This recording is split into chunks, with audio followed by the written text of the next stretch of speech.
sur ma saison à moi, j'ai perdu plus de 12 kilos, je suis tombé dans des conditions qui étaient catastrophiques au niveau physique. Tu te rends compte qu'avec rien, tu vis. Perso, j'ai jamais fait Koh-Lanta, mais il y a eu des moments où j'ai tout perdu. Une relation, des certitudes et l'énergie, me demandant si un jour j'allais m'en sortir. On sait aujourd'hui que l'être humain s'adapte à quasiment toutes les situations, toutes les conditions possibles. Ça veut dire qu'en fait, nos limites sont surtout mentales. Aujourd'hui, Nicolas Felger, conférencier, aventurier, passionné par le potentiel humain, m'a dit quelque chose que j'aurais eu besoin d'entendre à ce moment-là. Si tu as besoin de retrouver de la clarté, un coup de boost et de la motivation, sache que tu es au bon endroit. Bonne écoute. La question à se poser quand on est perdu dans sa vie.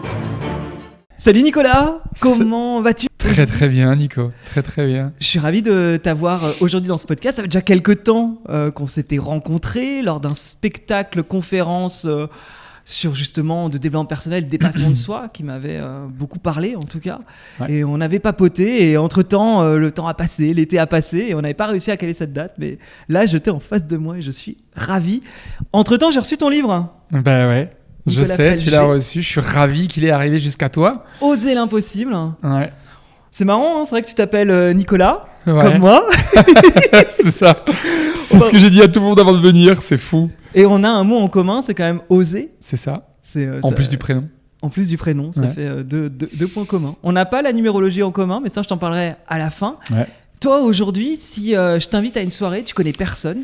On va dire, je fais une soirée à Paris, tu débarques, on te demande t'es qui qu'est-ce que tu réponds comme ça lors d'une soirée ? Alors déjà, de manière générale, je fais d'abord en sorte de laisser les autres parler. Ouais. Parce que jeune, j'avais une tendance à beaucoup plus me mettre en avant et à parler, à prendre le pas sur les autres. Et j'ai appris avec les années à essayer de calmer le jeu un peu et d'abord laisser parler les autres et ensuite, éventuellement, si on me le demande, moi, me mettre en avant. Quand on me pose cette question-là, je donne d'abord ma fonction principale. Je suis conférencier, ça c'est ma mission de vie, mon identité, c'est donner des conférences sur ce qui me passionne, sur ce que j'enseigne aujourd'hui dans la vie de tous les jours. Et en parallèle, je fais le lien quand on me demande la thématique. Je fais le lien avec mes activités d'aventurier, d'explorateur, etc. Tous les défis que je peux réaliser à travers le monde. Mais de manière générale, je dis d'abord, je suis conférencier. Ah bon, t'es conférencier, c'est sur quelle thématique ? Et là, j'explique. Donc voilà comment je me présente en général. Je ne doute pas que tu peux vraiment pouvoir parler de tout un tas de choses par rapport à ta vie et à la curiosité que tu as de l'humain aussi, ce qui doit vachement aider. Justement, le thème que tu as principalement, c'est vraiment oser l'impossible, qui est le nom de ton livre. Une question avant d'aller un peu plus loin dans ton parcours. On dit souvent que les limites sont dans la tête. Est-ce que tu crois qu'on peut vraiment toutes les briser et justement réussir l'impossible ? Alors les limites mentales pour moi, c'est une très bonne question Nico. Les limites mentales pour moi, oui. Parce que le cerveau, la plasticité a une capacité à s'adapter à tout, y compris au plus dramatique, au plus catastrophique. Quand je te dis au plus dramatique, au plus catastrophique, c'est la perte d'un enfant, devenir handicapé, perdre la parole, perdre la vue, etc. On sait aujourd'hui que l'être humain s'adapte à quasiment toutes les situations, toutes les conditions possibles. Ça veut dire qu'en fait, nos limites sont surtout mentales, au-delà du physique, bien sûr. Tu peux pas demander à un poisson rouge de grimper un arbre, on est bien d'accord. Mais en tout cas, les limites qu'on se met qui sont mentales, celles-là, pour moi, on peut toutes les dépasser en travaillant. Certaines, ça va aller assez vite. D'autres, ça va demander un travail, je dirais, sur du moyen terme. Et d'autres, ça va être à plus long terme. Mais on a la capacité, effectivement, de pouvoir dépasser nos limites parce que elles sont conditionné par un système éducatif, par un système social, par un système sociétal qui fait que parce qu'on t'a peut-être répété 6, 8 ou 10 fois dans ta vie quand tu étais jeune avant 6 ans, en fait, t'es pas beau et tu seras jamais beau, en fait, tu te trimbales ça toute ta vie. Et en fait, tu as le choix à un moment donné, quand tu prends conscience de ça et que tu as la capacité d'être face au libre arbitre, de te dire « Ok, je l'ai ancré dans mon disque dur, il est là. On m'a dit, petit, malheureusement, j'avais pas de filtre, j'avais pas de libre arbitre, que j'étais pas beau et que toute ma vie, je serais pas beau. » C'est un exemple, bien entendu. Aujourd'hui, j'ai, si je le souhaite, des outils, des process, des moyens qui me permettent de dépasser ça et de prendre conscience que demain, si je le souhaite, je peux me sentir beau et je peux être beau. Tu comprends ? Ouais. Donc, bien sûr, ça demande du travail et puis on a des outils pour ça aujourd'hui. Mais on va en discuter. Ouais. Mais toi, d'ailleurs, on t'avait mis une croyance peut-être quand tu étais petit, puisque tu avais une prof qui t'avait dit que tu finirais en prison. C'est ça.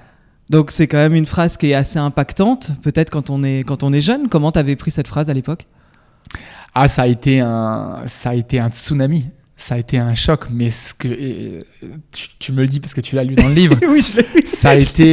Ça a été pour moi un tsunami, et c'est ce que j'explique dans le bouquin, un tsunami hyper positif, parce que je pense que dans mon ADN, je fais partie de ces profils qui, quand tu leur dis, je dis tu leur en mettant toutes les personnes de ce profil-là qui ont un peu le même profil, la même ADN, le même mindset que moi dans cette typologie-là, c'est plus tu vas me dire c'est impossible et plus je vais être attiré, je vais avoir envie d'y aller. Donc plus tu me dis tu finiras ta vie en prison, plus inconsciemment, le pire c'est que c'est même pas conscient, c'est que inconsciemment tu vas faire en sorte de dire ok, parce que tu m'as dit que je finirai ma vie en prison, et ben je vais te montrer ce que je suis capable de faire et ce que je vais faire différent de toi ou différent de ce que tu essaies d'enseigner aux autres enfants de cette classe. Mais pour moi, à cet âge-là, à 9 ans, quand je l'ai pris d'une manière extrêmement violente. J'ai pris conscience après quelques années que c'était un formidable cadeau. Tu vois, parce que quand on dit ça, heureusement j'avais 9 ans, parce qu'avant je te parlais de 6 ans, c'est pas anodin quand je te dis 6 ans. C'est parce que l'être humain, il a 3 phases identitaires, 0,6, 6, 12, 12, 18. Et la 0,6, l'être humain n'a pas de filtre. C'est-à-dire que tout ce qu'il prend, en tout cas de ses pairs, il le prend presque comme argent comptant. Parce que pour lui, c'est une vérité absolue. Donc quand je te dis ses pairs, c'est papa, maman, papy, mamie, tonton, tata, etc. Les cousins, les cousines et bien sûr le corps professoral, les enseignants qui pour lui sont une référence.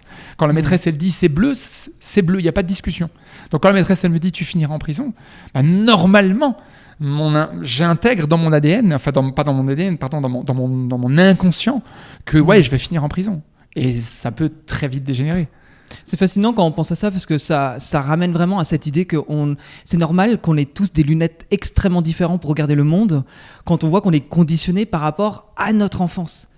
Je trouve ça fascinant. J'ai l'impression que plus je développe ce podcast ou même que je me développe moi dans un développement personnel, de voir que de toute façon on ne pourra jamais être comme son voisin et qu'on doit beaucoup plus cultiver notre unicité. Parce que de toute façon, on n'a pas du tout été formé de la même manière quelque part, même s'il y a quand même un moule assez commun. C'était quoi, toi, les rêves quand t'étais petit ? Si t'avais des rêves ? Ouais, c'est intéressant comme question. Est-ce que j'avais des rêves spécifiques ? Je pense pas que c'était des rêves, mais en tout cas, je sentais à l'intérieur de moi, j'ai senti très jeune que j'allais avoir une vie différente. J'ai grandi dans une famille assez classique, assez populaire, j'ai envie de te dire, avec un grand-père qui était commissaire de police, des gens dans le monde du théâtre, mais en même temps avec un boulot au quotidien très classique, dans une vie assez classique, dans une ville assez classique. Et très jeune, j'ai senti que ma vie était ailleurs et le sens de ma vie était différent de ce que j'avais autour de moi. Autant de mes parents que de ma famille un petit peu plus éloignée, même de mes amis. Je sentais que c'était même pas une histoire d'ambition, c'était que ma place, je la voyais sur quelque chose de vraiment différent. Et moi, j'ai mis 10 ans, je sais pas si je t'en ai déjà parlé quand on s'était vu la première fois, mais j'ai mis 10 ans à trouver le sens de ma vie. Pendant 10 ans, j'ai fait plusieurs choses. Globalement, ça se passait assez bien dans ce que je faisais, sauf que je n'avais pas de sens. Mais j'ai mis 10 ans à mettre le mot dessus en disant, mais oui, j'ai cherché le sens de ma vie pendant 10 ans parce que ce que je faisais, pour moi, ça n'avait pas... Enfin, en tout cas, je ne répondais pas à mon appel intérieur. Et j'ai mis 10 ans, j'ai mis quasiment de 20 à 30 ans à comprendre ça, à l'intégrer et à me dire non, mais ce que je veux vraiment, enfin, ma mission de vie, c'est celle-là. Mais qu'est-ce que tu conseillais à quelqu'un du coup aujourd'hui ? Parce qu'avec l'expérience que tu as de 10 ans à chercher le sens de ta vie, quelqu'un qui aujourd'hui n'aurait pas le sens de sa vie, tu lui conseillerais quoi pour gagner justement et ne pas perdre peut-être 10 ans et gagner ces fameux 10 ans ? Il y a plusieurs facteurs. Le premier facteur, c'est réussir à se poser avec soi pour s'écouter vraiment. Parce qu'en général, je fais partie, en tout cas moi, de ce profil de personne où je suis convaincu que la solution, elle est en toi. Donc, qui tu es vraiment et le sens que tu veux donner à ta vie, il t'appartient à toi. Ni à tes parents, ni à ta femme, ni à ton mari, ni à ton meilleur ami, etc., etc. Donc déjà, avoir la capacité de prendre du temps pour s'écouter vraiment. Si demain, il te restait 24 heures à vivre, par exemple, ou une semaine. Si demain, on t'annonce que tu as un cancer foudroyant et que dans une semaine, c'est officiel, tu pars, tu quittes en tout cas ce monde-là. Qu'est-ce que tu vas faire pendant la semaine qui va rester ? Est-ce que tu vas faire uniquement des choses que tu vas plus jamais faire de ta vie parce qu'il te reste une semaine ? Ou est-ce que tu vas quand même essayer de nourrir cette espèce de voix, cette espèce d'appel intérieur que tu as, de te dire « Ouais, mais en fait, moi, j'ai toujours rêvé de, je sais pas moi, de plonger avec les animaux, de peindre, de danser, de faire de la guitare, d'aller faire de la moto, de... » Au-delà des passions, c'est quoi qui te nourrit en fait ? C'est quoi qui te donne du sens ? Ça, c'est la première chose. La deuxième chose, c'est de faire le maximum pour rester le plus possible, hermétique à des influences extérieures, y compris à ses plus proches. Parce que même les plus proches qui veulent être bienveillants avec toi ont un impact sur le fait de vouloir te protéger ou te mettre en sécurité, etc. Ah bon, tu veux faire un tour du monde pendant 6 mois, mais tu te rends pas compte aujourd'hui, quand tu allumes la télé, tu vas te faire kidnapper, tu vas te faire violer, tu vas te faire assassiner, tu vas te faire racketter, voler, etc., etc. Mais en même temps, peut-être que si je fais un tour du monde, je vais aussi vivre et rencontrer des gens extraordinaires. Et je vais peut-être trouver des choses là-bas que je n'ai pas ici, etc., etc. Je te donne un exemple. Donc, réussir à avoir la capacité de s'écouter. S'écouter, c'est prendre le temps de se dire, OK, c'est ça qui me nourrit, c'est ça qui m'appelle. C'est avec ça que je veux remplir mon quotidien. Deuxième chose, me protéger de manière hermétique de toutes les influences extérieures de t'es pas assez fort, t'es pas assez beau, t'es pas assez intelligent, t'as pas assez d'argent, etc., etc., etc. Et ensuite, c'est ça, te dire que si demain la vie devait s'arrêter, ce serait quoi mes plus grands regrets ? Tu vois ? Maintenant, j'en fais plus, mais pendant longtemps, j'avais un cabinet, je faisais beaucoup de one-to-one sur de l'accompagnement, du coaching, etc. Le nombre de personnes qui arrivent en 2e ou 3e partie de vie qui regrettent de ne pas avoir 5 ans, 10, 15 ou 20 ans auparavant avoir réalisé des choses qu'ils voulaient vraiment réaliser, que ce soit professionnellement ou même personnellement. J'ai toujours rêvé de faire de la guitare, j'en ai jamais fait. J'ai toujours rêvé de faire un voyage en moto en Asie, j'ai jamais fait. J'ai toujours rêvé de faire ça. J'ai toujours rêvé de suivre une formation pour demain, je sais pas moi, travailler avec des enfants, travailler avec des handicapés, travailler dans un milieu carcéral, j'en sais rien. Et finalement, mes barrières, mes limites, mes croyances, mes peurs, ma sécurité, ma zone de confort m'a emprisonné dans un espèce de contenant, une espèce de bouteille en or magique, mais qui finalement est pas si confortable que ça, parce que finalement je réponds pas au sens de ma vie. Et plus tu repousses le sens, plus avec les années il vient fort. Et quand il vient fort, c'est ce qu'on appelle l'appel. Donc l'appel il vient, je te donne une métaphore, c'est un peu comme le téléphone, il sonne. Au début il sonne pas trop fort, et puis tu raccroches. Non, là, j'ai pas le temps, et puis je viens d'avoir un bébé, et puis ça y est, je viens d'acheter mon appart, j'ai un crédit, tous les mois, je dois rembourser telle et telle somme. Là, je peux pas, c'est un délire, tu le feras plus tard. Et puis, il revient 3 ans après. Quand il revient, déjà, il revient un peu plus fort. Tu commences à avoir en plus des sensations un peu psychosomatiques.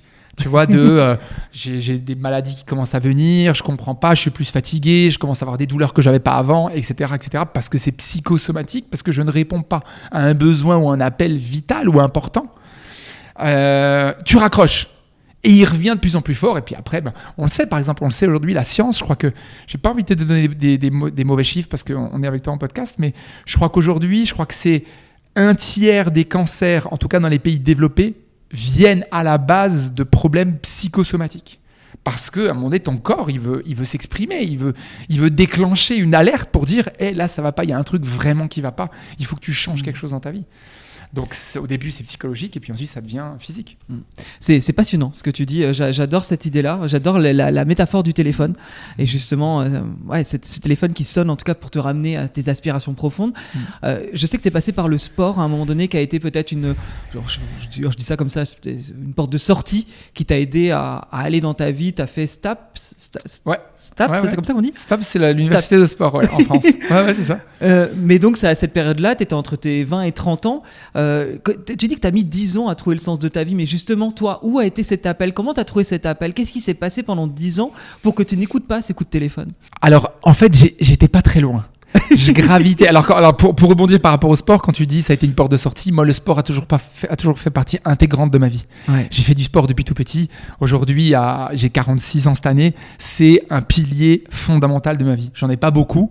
Mes enfants particulièrement, le sport, le métier que je fais aujourd'hui, le fait d'aider les autres. J'ai quand comme ça 4-5 piliers, mais le sport a toujours fait partie intégrante de ma vie et j'espère qu'il fera partie intégrante de ma vie jusqu'à mon dernier souffle.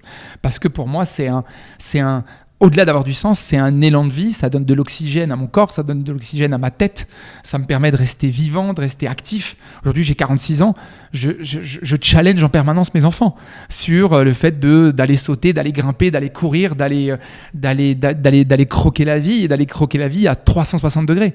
Si j'avais pas une condition physique comme ça, ben je serais pas en capacité de le faire. J'ai toujours gravité autour de mon sens parce que j'ai toujours mis de la scène, du sport dans mon quotidien et dans mes activités professionnelles, mais je m'éloignais d'un point. Enfin, je m'éloignais. J'étais pas au cœur de mon sens. Quand je te disais avant que j'ai mis 10 ans à trouver le sens de ma vie, c'était que le sens de ma vie, c'était d'aider les autres. J'ai toujours aimé aider. Je viens d'une famille où on est dans l'aide de manière générale. Mes grands-parents ont fait l'humanitaire pendant des années et des années. J'ai grandi dans un milieu où globalement on aime donner aux autres. Je vis moi-même dans un pays où on donne beaucoup, je donne beaucoup moi. Parce que ça me nourrit et parce que tu connais l'adage, hein, c'est-à-dire qu'on est beaucoup plus heureux à donner qu'à recevoir, et ça c'est vraiment quelque chose qui est vital, c'est-à-dire que t'as beaucoup plus, quand tu te poses la question vraiment et sur ce que tu ressens, tu as beaucoup plus de plaisir dans le fond à donner aux autres qu'à recevoir. Ça ne veut pas dire que j'aime pas recevoir aussi de temps en temps, et on est bien d'accord, hein, faut pas se mentir, mais en tout cas le fait de donner te donne un niveau d'épanouissement qui est vraiment intéressant. J'aidais d'une certaine manière les autres, mais pas dans la profondeur dans laquelle j'ai pu aller quand j'ai commencé ce métier de coach, et ensuite quand j'ai commencé à monter sur scène en tant que conférencier, dans le fait d'enseigner, dans le fait de partager et de transformer, de changer la vie des gens. Parce que moi, j'ai des mentors, j'ai des gens qui m'ont transformé ma vie, qui m'ont aidé à me transformer moi et à changer des mécanismes, à changer des habitudes, à changer des croyances chez moi qui étaient fortes, qui étaient ancrées chez moi comme de la roche. Quelles étaient ces croyances, justement, qui ont été changées chez toi ? Moi, je suis un ancien impulsif. Donc, je viens d'une famille qui globalement est assez impulsif, tu vois, dans sa génétique, dans sa manière d'être, dans sa manière de parler, de se comporter, de fonctionner. Et j'ai appris avec les années que le fait d'être dans l'impulsivité, dans la réaction immédiate, d'être dans l'agressivité ou dans la tension, le premier que tu pénalises, le premier que tu handicapes, que tu maltraites, c'est toi-même.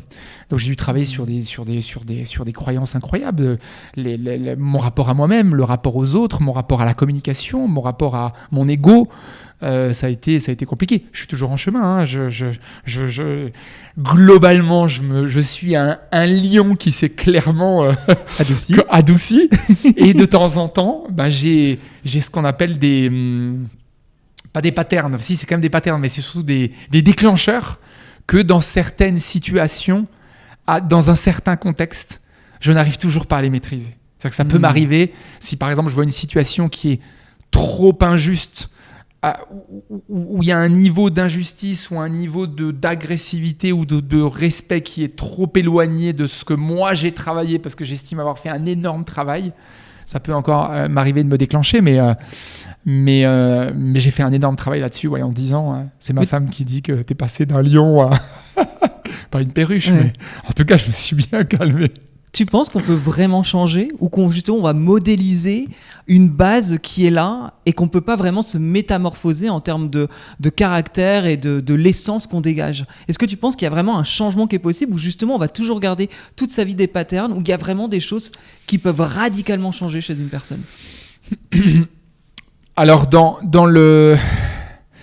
l'ADN profond, je pense que je dirais pas c'est impossible, parce que ça irait aussi à l'inverse de ce que j'enseigne et de ce que j'enseigne dans ce livre, mais dans l'ADN profond, forcément, on fait partie d'un roc, d'une roche, mais tout ce qui est lié aux habitudes, aux comportements, aux réactions, à notre rapport à nous-mêmes, à notre rapport à l'autre. Ça, bien entendu, qu'avec les années, on peut le lisser. On peut changer son regard sur les choses. On peut changer son regard sur soi, on peut changer son regard sur les autres. Quand on commence à changer son regard sur soi et sur les autres, forcément, ça a un impact sur nos comportements, sur nos habitudes, sur nos croyances. Quand tu dis on peut changer radicalement des choses, oui, même dans tes habitudes du quotidien, dans tes habitudes alimentaires. Moi, j'ai changé des habitudes alimentaires incroyables en l'espace de 15 ans. Je ne mange plus du tout de la même manière, je m'alimente plus de la même manière, je consomme plus les mêmes choses.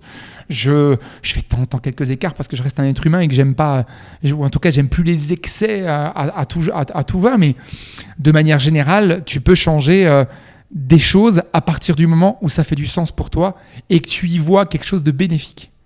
Tu vois, je vais te raconter une petite anecdote.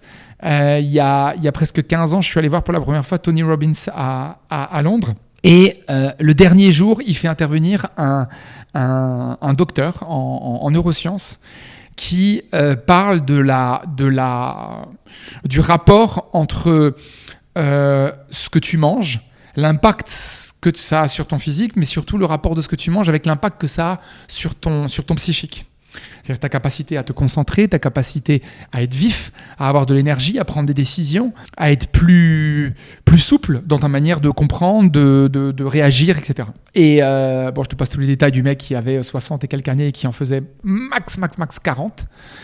Et à un moment donné, il fait une intervention sur l'alimentation et il fait une intervention à un moment donné sur le lait de vache. Le lait animal, en tout cas de manière générale. Beaucoup de lait de vache, mais il n'y a pas que le lait de vache, lait animal qu'on consomme nous les êtres humains, mais surtout celui-là, où il expliquait que le lait animal est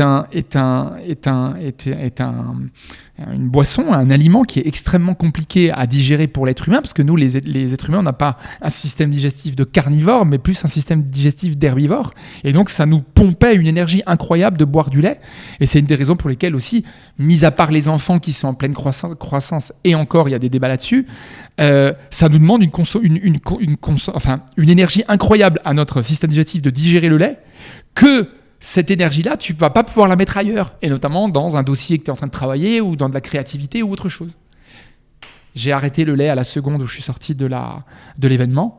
Je buvais quasiment 1 litre et demi de lait à ce moment-là. Et quand je suis sorti, j'ai appelé ma mère et je lui ai dit « Maman, j'arrête le lait ». Elle me dit « Je te crois pas, tu pourras jamais arrêter le lait ». En fait, la consommation du lait, aujourd'hui, j'aime toujours le lait, j'en bois plus depuis 15 ans maintenant, mais je bois du lait d'avoine, du lait d'amande, etc. Mais la croyance, elle est surtout ancrée dans la tête parce que nous, enfants de la patrie française, entre autres, quand t'es petit, qu'est-ce qu'on te dit ? Ou qu'est-ce que tu vois à la télé ou sur les panneaux dans la rue ? Buvez du lait, vous serez en pleine forme, vous allez avoir des os solides, vous serez en pleine croissance, etc. Il n'y a aucun mammifère dans le monde, à part l'être humain, qui boit du lait de vache, qui boit du lait déjà d'un autre mammifère que sa propre mère, aucun au monde. Première chose. Et deuxième chose, il n'y a aucun mammifère au monde qui continue à boire du lait après sa période de sevrage. On est les seuls à boire du lait toute notre vie, tu vois. Donc ça prouve bien qu'à un moment donné, ça sert à rien. Ouais. Ah, c'est hyper intéressant parce que quand tu prends les exemples, je trouve, des habitudes alimentaires, c'est quelque chose qui est quand même très ancré. Et c'est vrai que si on se pose pas la question sur comment on peut changer nos habitudes, on peut rester toute une vie à manger la même chose. Et des choses qui sont pas forcément bonnes pour ta santé. Et qui sont pas forcément bonnes. C'est vrai que tu as dit donc qu'il y a eu ces 10 ans, donc tu as été dans le sport, tu as eu une aventure aussi où tu as fait Koh-Lanta quand même. C'est vrai que je pense que tu l'as raconté pas mal de fois, mais c'est pas rien à 26 ans de se retrouver à faire cette émission. 2 mots là-dessus, que ça t'a appris quoi, Koh-Lanta ?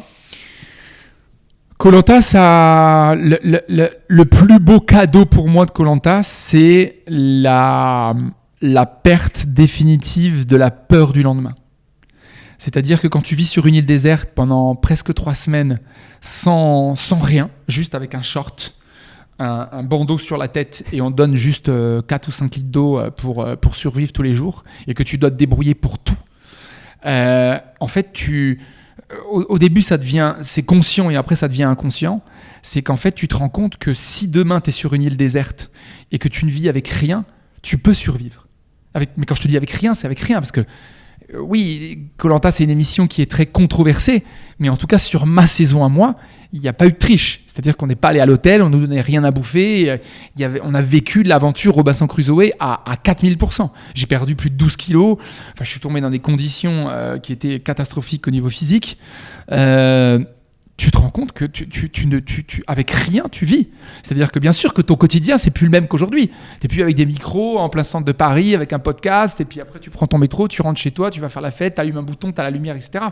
Ton quotidien, c'est le premier étage de la pyramide de Maslow, te chauffer, t'éclairer, te nourrir. Mais tu vis. Clairement, tu vis. Et t'as pas de téléphone, t'as pas de montre, t'as pas d'email, t'as pas de stress, t'as pas de compte à rendre à personne, etc. Et donc, ça t'enlève cette peur qui est une des peurs les plus profondes de l'être humain, qui est la peur du lendemain. Qu'est-ce qui va se passer demain ? Est-ce que je vais continuer à réussir à payer le crédit de ma baraque ou de mon appart ? Est-ce que je vais réussir à subvenir aux besoins de mes enfants ? Est-ce que si ? Est-ce que ça ? Est-ce que ça ? Est-ce que je vais garder mon travail ? Est-ce que je vais le perdre ? Est-ce que je vais garder mon entreprise ? Est-ce que je vais la perdre ? Etc. etc. Quand tu es au premier étage de la pyramide de Maslow, me chauffer, m'éclairer, me nourrir, toutes ces questions, elles n'existent pas. Et en fait, tu te rends compte que ça fonctionne. Alors, est-ce que demain, honnêtement, tu pourrais me poser la question, est-ce que demain, j'aurais envie de seul ou avec ma famille, aller sur une île déserte et vivre avec une feuille de bananier en bas et puis simplement pêcher, etc. Aujourd'hui, non. Mais peut-être que dans 10-15 ans, ouais.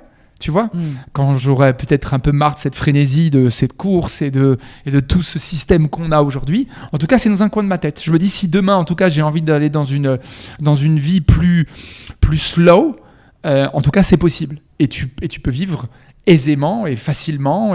Alors bon, faut développer quelques techniques quand même de pêche et de chasse, etc. Mais en tout cas, ça a été mon plus beau cadeau vraiment, de réussir à me dire, si demain, mis à part mes enfants qui dépendent de moi aujourd'hui, si j'enlève mes enfants, demain tu me files un short, un truc et je dois me débrouiller, je me débrouille. Parce que dans la vraie vie, si tu meurs de faim, en réalité tu meurs pas de faim.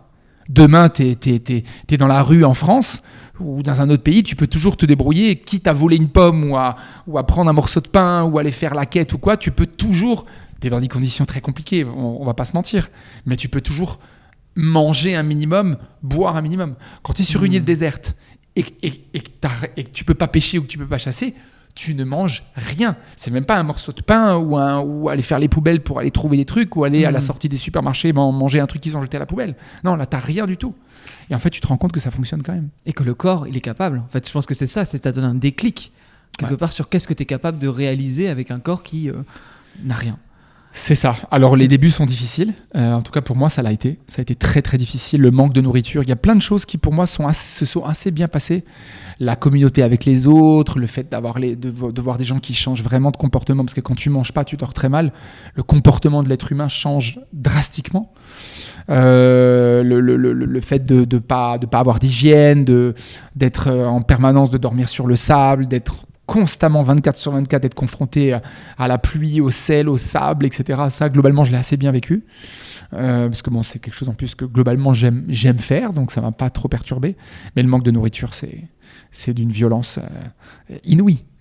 C'est terrible comme exercice. Et en même temps, c'est ça qui te fait grandir aussi.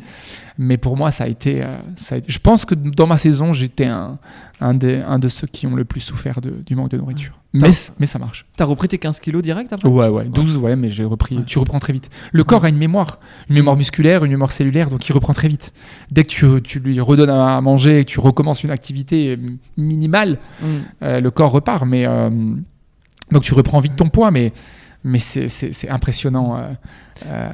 C'est impressionnant. Vraiment, pour le coup, j'avoue que moi, je suis beaucoup plus team Pékin Express si je devais expérimenter une émission télé que Koh-Lanta. Bravo à toi, parce que effectivement, j'aime regarder, mais je n'ose imaginer la difficulté de tout ça. Par la suite, je sais que t'es passé par la PNL. La PNL, ça a été là où t'as trouvé plus de sens. En fait, j'ai du mal à comprendre dans ces 10 ans. Donc, t'as été dans le sport, t'as fait Koh-Lanta, t'as ouvert aussi cette porte de la PNL, mais quel a été ce déclic où t'as trouvé le sens de ta vie, donc aider les autres, et qui a sûrement fait un basculement dans ta vie. Ça se trouve où ce basculement ?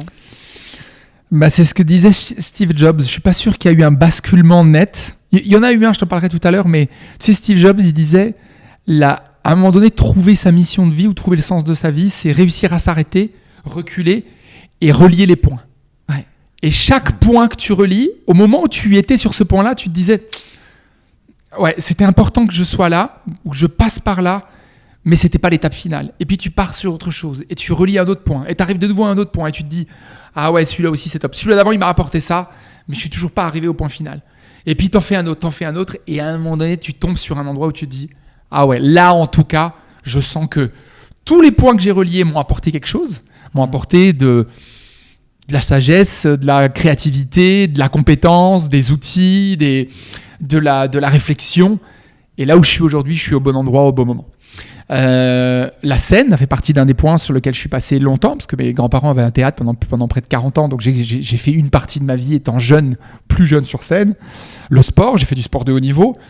Je savais que je voulais travailler en lien avec les autres, la partie sociale était importante pour moi. Et dans mon dernier poste que j'ai eu, où j'étais encore salarié, ça remonte, waouh, ça remonte à il y a très longtemps, il y a presque 15 ans maintenant.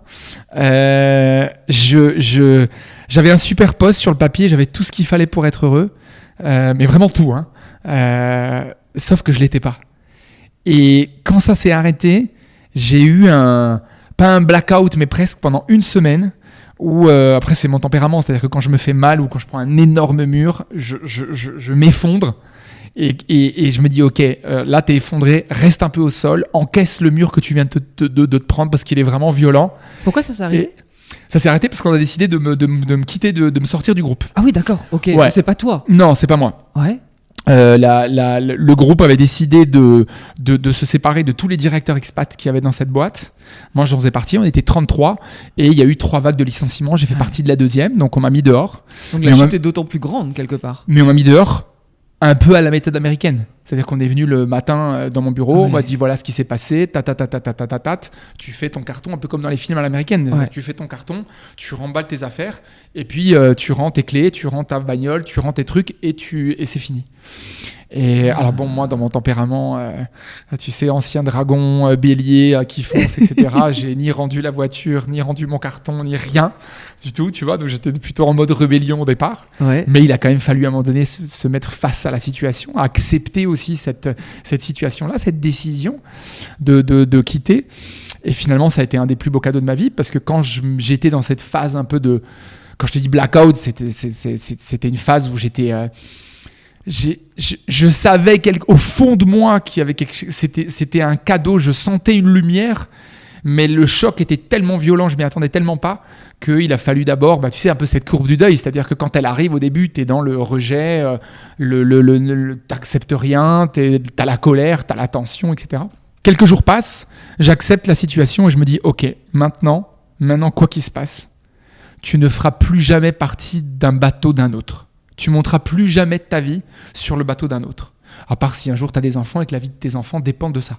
Mais mis à part cette exception-là, tu vas fabriquer et construire ta barque à toi et ce sera ta barque. Elle ira peut-être au début moins vite que les autres. Elle sera très probablement moins belle que les autres. Mais ce sera ta barque à toi et tu iras où tu voudras et tu feras ce que tu voudras quand tu le voudras. Et c'est là que j'ai commencé mon process, mon parcours en PNL. J'ai mis 3 ans quand même, parce que je voulais vraiment... Mon mentor qui m'a accompagné dans mes premiers jours m'a dit, Nicolas, prends le temps de prendre le temps. C'est-à-dire que tu peux te former aujourd'hui en PNL en 3 mois, 4 mois, 5 mois, 6 mois. Moi, je te conseille de faire un parcours intégral, mais sur 3 ans. Waouh, 3 ans, mais attends, mais moi, 3 ans, je vais mourir. 3 ans, c'est une vie, tu vois. Et finalement, je suis parti sur 500 heures de formation théorique, 500 heures de formation pratique que j'ai étalé sur quasiment 3 ans. En faisant me-time cabinet, me-time formation, me-time, moi aussi, je commençais à former sur des thématiques qui étaient les miennes. Et ça a mis 3 ans avant de pouvoir être certifié, d'avoir mon cabinet, recevoir des gens, être vraiment, pignon sur rue et de pouvoir être crédible, l'intégrer, l'accepter, pas vivre ce syndrome de l'imposteur comme vivent beaucoup de coachs au début ou beaucoup de thérapeutes, tu sais, ce fameux syndrome de l'imposteur où est-ce que tu te sens crédible, est-ce que tu te sens prêt d'accompagner des gens qui sont dans de la difficulté, dans de la souffrance, dans de la tension, dans des problématiques diverses et variées. Moi, pendant 3-4 ans, j'ai eu des gens qui avaient des problématiques complètement différentes. Ça te paraissait une évidence durant ces 3 ans ? 3 ans, c'est assez long. On peut peut-être se lasser. Toi, tu étais comment par rapport à ça ? Tu étais sûr de toi ? Tu savais que c'était ce vers quoi tu voulais aller ? Ah ouais, quand j'ai commencé mes premiers mois au cabinet, je savais que j'étais au bon endroit, au bon moment. Je gagnais moins bien ma vie forcément que dans mon poste sur une position dorée avec une chaise dorée. Mais je savais que j'étais exactement au bon endroit, au bon moment. Il fallait que je sois là. C'était waouh, ça a été une révélation. C'est-à-dire que je me levais le matin avec une énergie incroyable. Je me couchais le soir avec une énergie incroyable. C'était viscéral. Et là, je savais que j'étais dans le sens. J'étais dans le sens de ma vie. Le mot aider, toute ma journée était basée sur le fait d'aider les autres. Bien sûr, j'étais rémunéré et payé pour ça.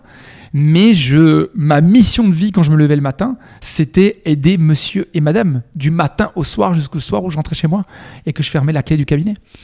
Donc ça y est, là il y avait un vrai step qui était passé, autant dans mon contexte de vie que dans mon psychologique. Ouais. C'est à ce moment-là que tu as commencé à gravir les différents sommets et à te lancer des challenges sportifs. Pas tout de suite parce que j'ai été certifié en fin 2011, début 2012 et j'ai commencé mes premiers challenges sportifs un peu extrêmes en 2015. Mes challenges sportifs sont arrivés après parce que comme j'avais fait beaucoup de sport de haut niveau, ça me manquait de nouveau d'aller loin dans mes ressources, d'aller loin dans mes capacités physiques et mentales aussi. Mais pendant 3 ans, de 2012 à 2015, j'ai eu cette phase-là où la PNL et l'accompagnement en cabinet me nourrissaient tellement que finalement j'avais moins ce besoin d'aller me défier, d'aller me challenger avec des défis un peu extrêmes. Mais les premiers sont arrivés en 2015. Là, on parle justement de la PNL, mais c'est vrai que tout le monde ne sait pas forcément ce que c'est, cette programmation neurolinguistique. C'est quoi pour toi comment t'expliquerais à quelqu'un la PNL, pour ceux qui ne connaissent pas ? Alors c'est une très bonne question. Tu sais qu'il y a beaucoup de gens qui ne savent pas l'expliquer et tout le challenge c'est de réussir à l'expliquer d'une manière simple. Ouais. La programmation neurolinguistique, c'est un outil qui permet de décoder nos comportements, nos croyances et de pouvoir les reprogrammer. C'est-à-dire, j'ai programmé ou on a programmé chez moi le fait que j'étais une petite personne toute ma vie. Parce qu'on me l'a dit, ma grand-mère me l'a dit, ma mère me l'a dit, mon père me l'a dit. J'ai été programmé comme ça. Moi-même, j'ai contribué à cette programmation-là parce que je l'ai peut-être alimentée, étant adolescent par exemple. Ah bah si ma grand-mère, mon père, ma mère m'ont dit ça, c'est que oui, effectivement, je suis une petite personne. Donc j'ai de la difficulté à m'affirmer, j'ai de la difficulté à prendre la parole devant les autres, j'ai de la difficulté à m'engager dans des projets, j'ai de la difficulté à m'engager dans des relations amoureuses, amicales, professionnelles, parce que je suis une petite personne. Donc on n'écoute pas les petites personnes. Je te donne un exemple, j'en ai des centaines, je pourrais t'en donner des centaines, mais la PNL va venir faire quoi ? La PNL va venir comprendre qu'est-ce que c'est que cette programmation. Avec des mots, avec des patterns, avec des schémas, on essaie de décoder d'où vient cette programmation, avec des exercices de visualisation notamment, pas que. L'hypnose en fait partie, mais on a plein d'outils, plein d'exercices qui nous permettent de décoder ça. Ça vient d'où ? C'est venu d'où ? C'est né comment chez toi ? Par qui ? Et petit à petit, ça, on le décode, brique par brique. C'est comme tu vois, tous les deux, on a des bracelets avec des perles. Ouais. Et ben la PNL, si je devais te donner un beau schéma, c'est quoi ? Tout ça, c'est le programme que tu as la sensation que tu es une petite personne. Ouais. Et la PNL, on va aller décoder chacune des petites boules ici. Pour qu'à la fin, tu prennes ça et tu dis, ok, ça, c'était avant. Maintenant, j'en ai plus besoin, c'est fini. Tu comprends ? Ou alors, c'est moi qui décide de le mettre. Et si je le mets en connaissance de cause. Et si j'ai envie de le changer de couleur, je le change de couleur. Voilà.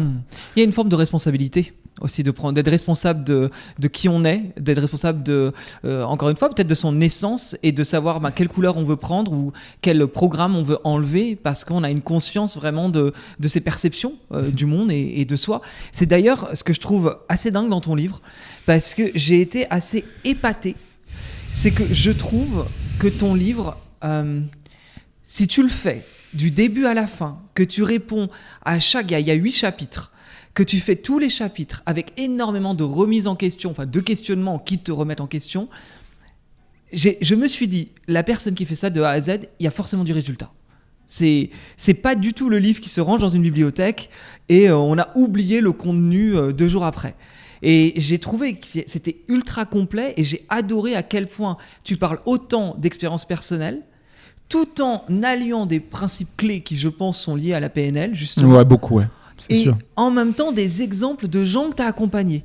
Ce qui fait qu'il y a vraiment un 180 degrés sur je travaille sur moi, en même temps, on est inspiré par toi et on est inspiré par les différents témoignages qu'on trouve dans le livre. Donc je tiens à te le dire parce que moi j'en lis beaucoup des livres avec ce podcast notamment, et c'est vrai que j'ai été agréablement surpris à me retrouver plongé dans des chapitres, à me questionner moi-même. J'ai eu même des questionnements. Je crois que, tu vois, je me suis beaucoup retrouvé dans le témoignage de Paul. Ah ouais. Paul qui avait construit une vie toute parfaite, qui je pense te parlait un petit peu aussi toi sur le papier, et qui a dit j'ai construit tout ça, mais pourquoi ? Et c'est vrai que moi je me rends compte que j'ai construit énormément de choses dans ma vie, jusqu'à faire de l'immobilier. Justement, quand j'avais pas d'argent, j'ai fait de l'immobilier. Enfin, j'ai eu une carrière artistique. Ensuite, j'ai eu une carrière de voyage humanitaire. Ensuite, j'ai fait de l'immobilier, j'ai gagné beaucoup plus d'argent. Donc j'ai eu une assise financière qui me permettait de construire un peu ce que je voulais. Qu'est-ce que je voulais ? Je voulais faire un podcast. Très bien, donc on crée un podcast. Et là, le podcast, il marche très bien aussi. Et j'en suis arrivé un peu à un stade où je me suis dit, waouh, et maintenant avec tout ça, qu'est-ce que je fais ? Et tu parles beaucoup au début du livre de la connexion au rêve. Et je me suis... En fait, quand j'ai lu ça, j'étais presque ému parce que je me suis dit, mais est-ce que toi, aujourd'hui, tu arrives à connecter à tes rêves ? Et c'était il y a quelques jours, je le lisais, c'était le soir, et j'ai lu les questions, parce que tu as beaucoup de questions, donc c'est vrai qu'il y avait une petite musique, je lisais les questions, je répondais, en même temps je préparais cette interview aussi, donc il y avait un côté où effectivement je suis quand même proactif dans ce que je fais. Et en fait, il m'est venu une idée,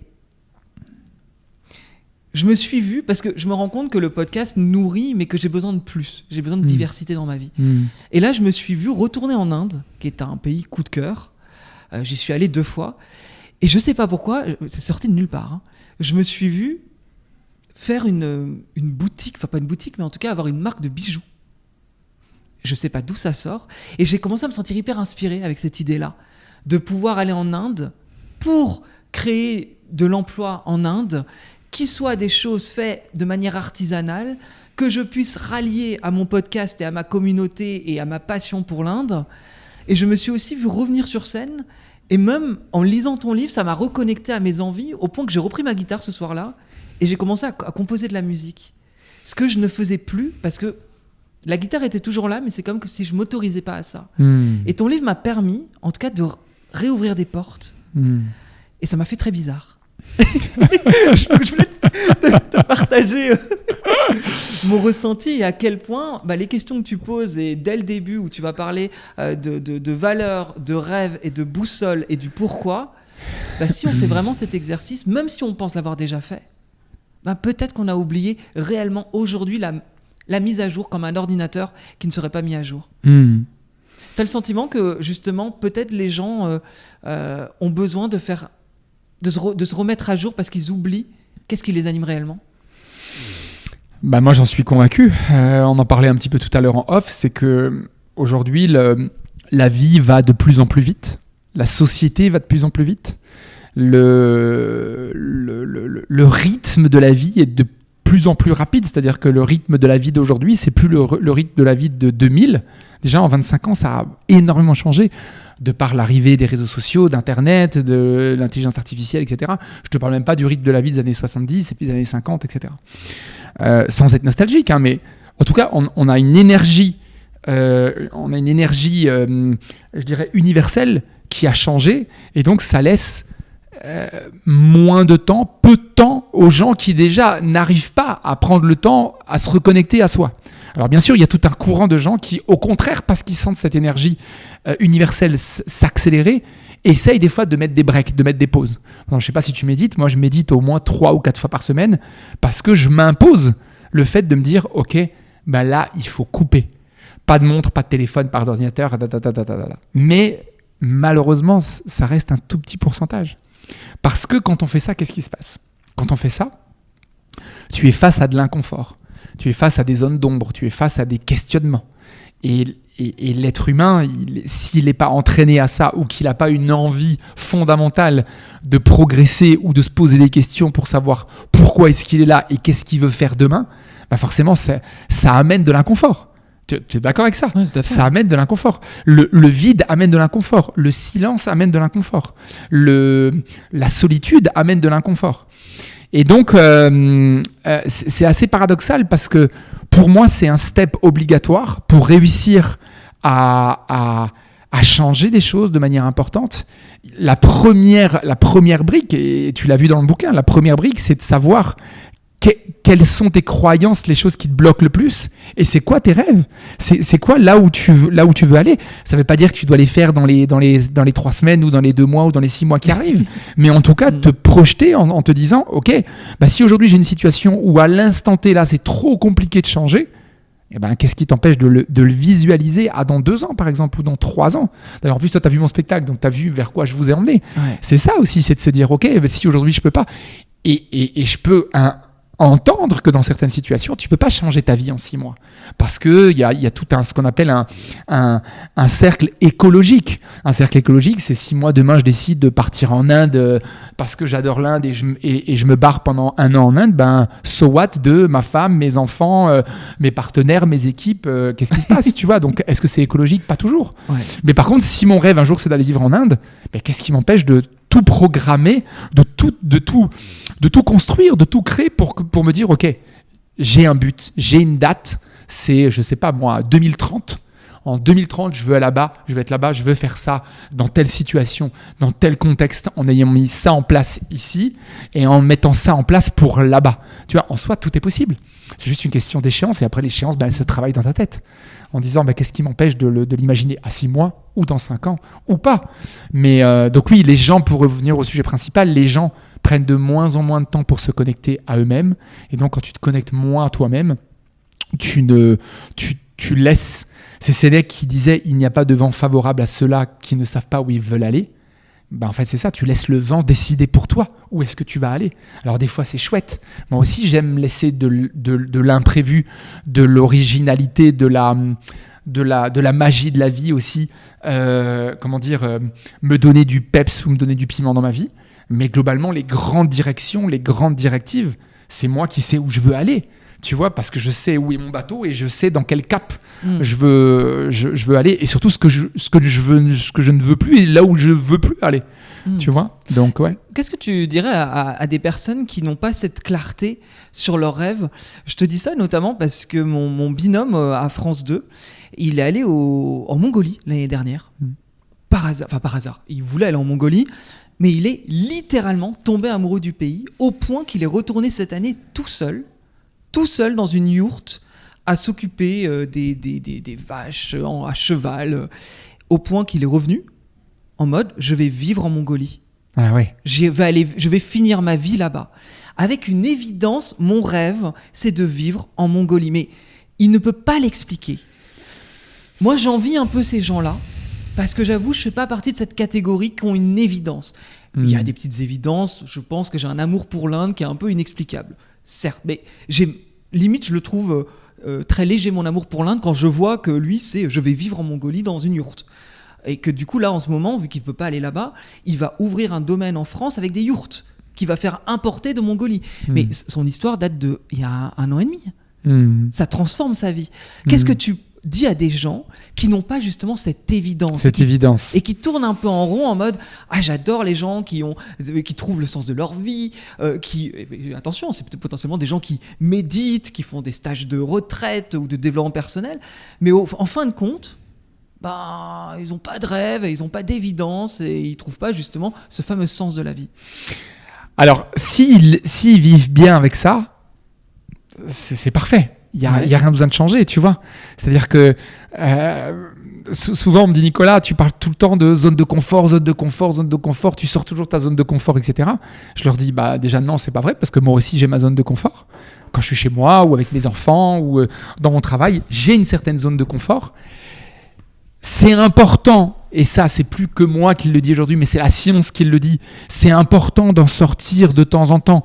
Alors il y a des personnes qui aiment beaucoup en sortir comme moi, il y a des gens qui aiment un petit peu en sortir, il y a des gens qui en sortent de manière modérée, mais c'est important d'en sortir parce que quand tu sors de ta zone de confort, c'est là que tu vas continuer à apprendre, à grandir, à évoluer, à être créatif, à prendre des risques, à oser, etc. Si tu le vis très bien, le fait de ne pas avoir une évidence de sens de la vie, tant mieux. Si par contre tu le vis mal, c'est là où il faut changer quelque chose. Et changer quelque chose, c'est quoi ? Et c'est le mot qui nous lie tous les deux, c'est à un moment donné oser. Voilà. J'ai un appel, je sens que j'ai pas trouvé le sens de ma vie, ou je sens que c'est pas une évidence ce que je fais, je suis appelé par d'autres choses. Je sais pas encore quoi. Ok, c'est quoi qui te plaît ? C'est quoi qui te parle à l'intérieur de toi ? C'est quoi qui, si je devais te donner une feuille, tu devais me noter 10 mots comme ça qui font écho spontanément. Connecte-toi, ferme les yeux et essaie d'écouter ce que dit tes tripes. Connecte-toi à tes tripes et écris-moi 10 mots sur une feuille. Et bien peut-être que dans les 10 mots, il va y avoir marqué enfant, peut-être Mongolie, peut-être, je sais pas moi, canoë-kayak, peut-être guitare, peut-être festival, peut-être moto, peut-être... ok, d'accord. Ensuite, tu déclines. Chaque mot, ça veut dire quoi ? C'est quoi pour toi ? C'est une passion, c'est un joujou, c'est un hobby, c'est un rêve que tu as. Ah bah ouais, moi la moto par exemple, mon rêve absolu ce serait d'aller faire, je sais pas moi, le tour du Maroc en moto parce que je vois des images de partout, dans le désert, dans l'Atlas. C'est incroyable ce que je vois et ça me parle, ça m'appelle. Ok, c'est quoi la step d'après ? Si on prend juste la moto, ton rêve ce serait de faire le tour de l'Atlas ou le tour d'un pays, je t'ai dit le Maroc, ça peut être n'importe lequel, mais ok, la step d'après c'est quoi ? Bah ce serait, t'as ton permis moto ? Ah non, j'ai pas mon permis moto. Ok, bah déjà peut-être le premier truc d'oser, c'est même pas d'imaginer encore d'organiser ton voyage. C'est déjà, est-ce que dans ton quotidien, tu aurais de la place ou tu voudrais créer de la place pour faire ton permis moto ? Et petit à petit, comme ça, tu décodes et tu rapproches la personne de son rêve. C'est-à-dire que son rêve, il devient de plus en plus palpable, concret. C'est plus un rêve comme ça de demain, je rêve de gagner l'auto. Non, non. C'est demain, si tu veux te rapprocher de ça, passe ton permis. Tu as juste à prendre un téléphone, d'appeler un centre, de réserver un premier rendez-vous, d'aller sur place, connaître les horaires, combien ça coûte, quel jour tu dois aller te déplacer, et peut-être que dans 6 mois, tu auras ton permis moto. Et si dans 6 mois, tu as ton permis moto, la step d'après, c'est d'organiser ton voyage pour aller faire le tour du Maroc. Et peut-être qu'en faisant le tour du Maroc, qu'est-ce qui va se passer ? Tu auras plus de temps pour te connecter à toi, tu auras plus de temps pour rencontrer des gens, tu vas peut-être faire une rencontre incroyable qui va changer ta vie, tu auras peut-être envie de faire ta vie là-bas. Tu vois ? Et en fait, tout part de ce premier souffle, ce truc de oser, comme toi tu le dis dans ton podcast, comme moi je le dis dans ma conférence ou dans mon bouquin, oser à un moment donné. Tu sais, la métaphore que j'aime bien prendre, c'est, je sais pas si tu en as déjà fait, c'est le saut en parachute. Ouais, si. Le saut en parachute, bien sûr, tu as une première décision qui est je rêve de faire un saut en parachute. Tu as le rêve, un jour il se concrétise, tu payes ton truc et tu vas dans un centre de parachutisme et tu y vas, ils te mettent la tenue, tu mets le casque, le machin, les lunettes, etc. Tu montes dans l'avion et petit à petit ça monte et tu arrives en général à 4000 mètres, 4100, 4200, 4300 mètres. Et il y a un moment donné où ça y est. C'est-à-dire que ce mot oser, il est factuel, il est évident, il est inhérent à ta vie. C'est-à-dire que tu es là, il n'y a plus rien qui existe. Tu ne penses plus à tes enfants, tu ne penses plus à manger, à aller aux toilettes, à respirer, tu ne penses plus à rien. C'est juste, ok, est-ce que je me jette dans le vide ou pas ? Et ça dure une microseconde. Hein.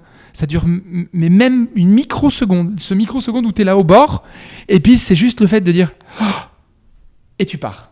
Ouais. Et bien pour moi, dans la vie, dans ton quotidien, c'est pas en permanence, mais très souvent exactement la même chose. Est-ce que je vais taper à la porte de mon boss pour lui dire que je veux démissionner ou pas ? Finalement, c'est juste ça. Je m'approche de la porte et j'ai juste à faire ça.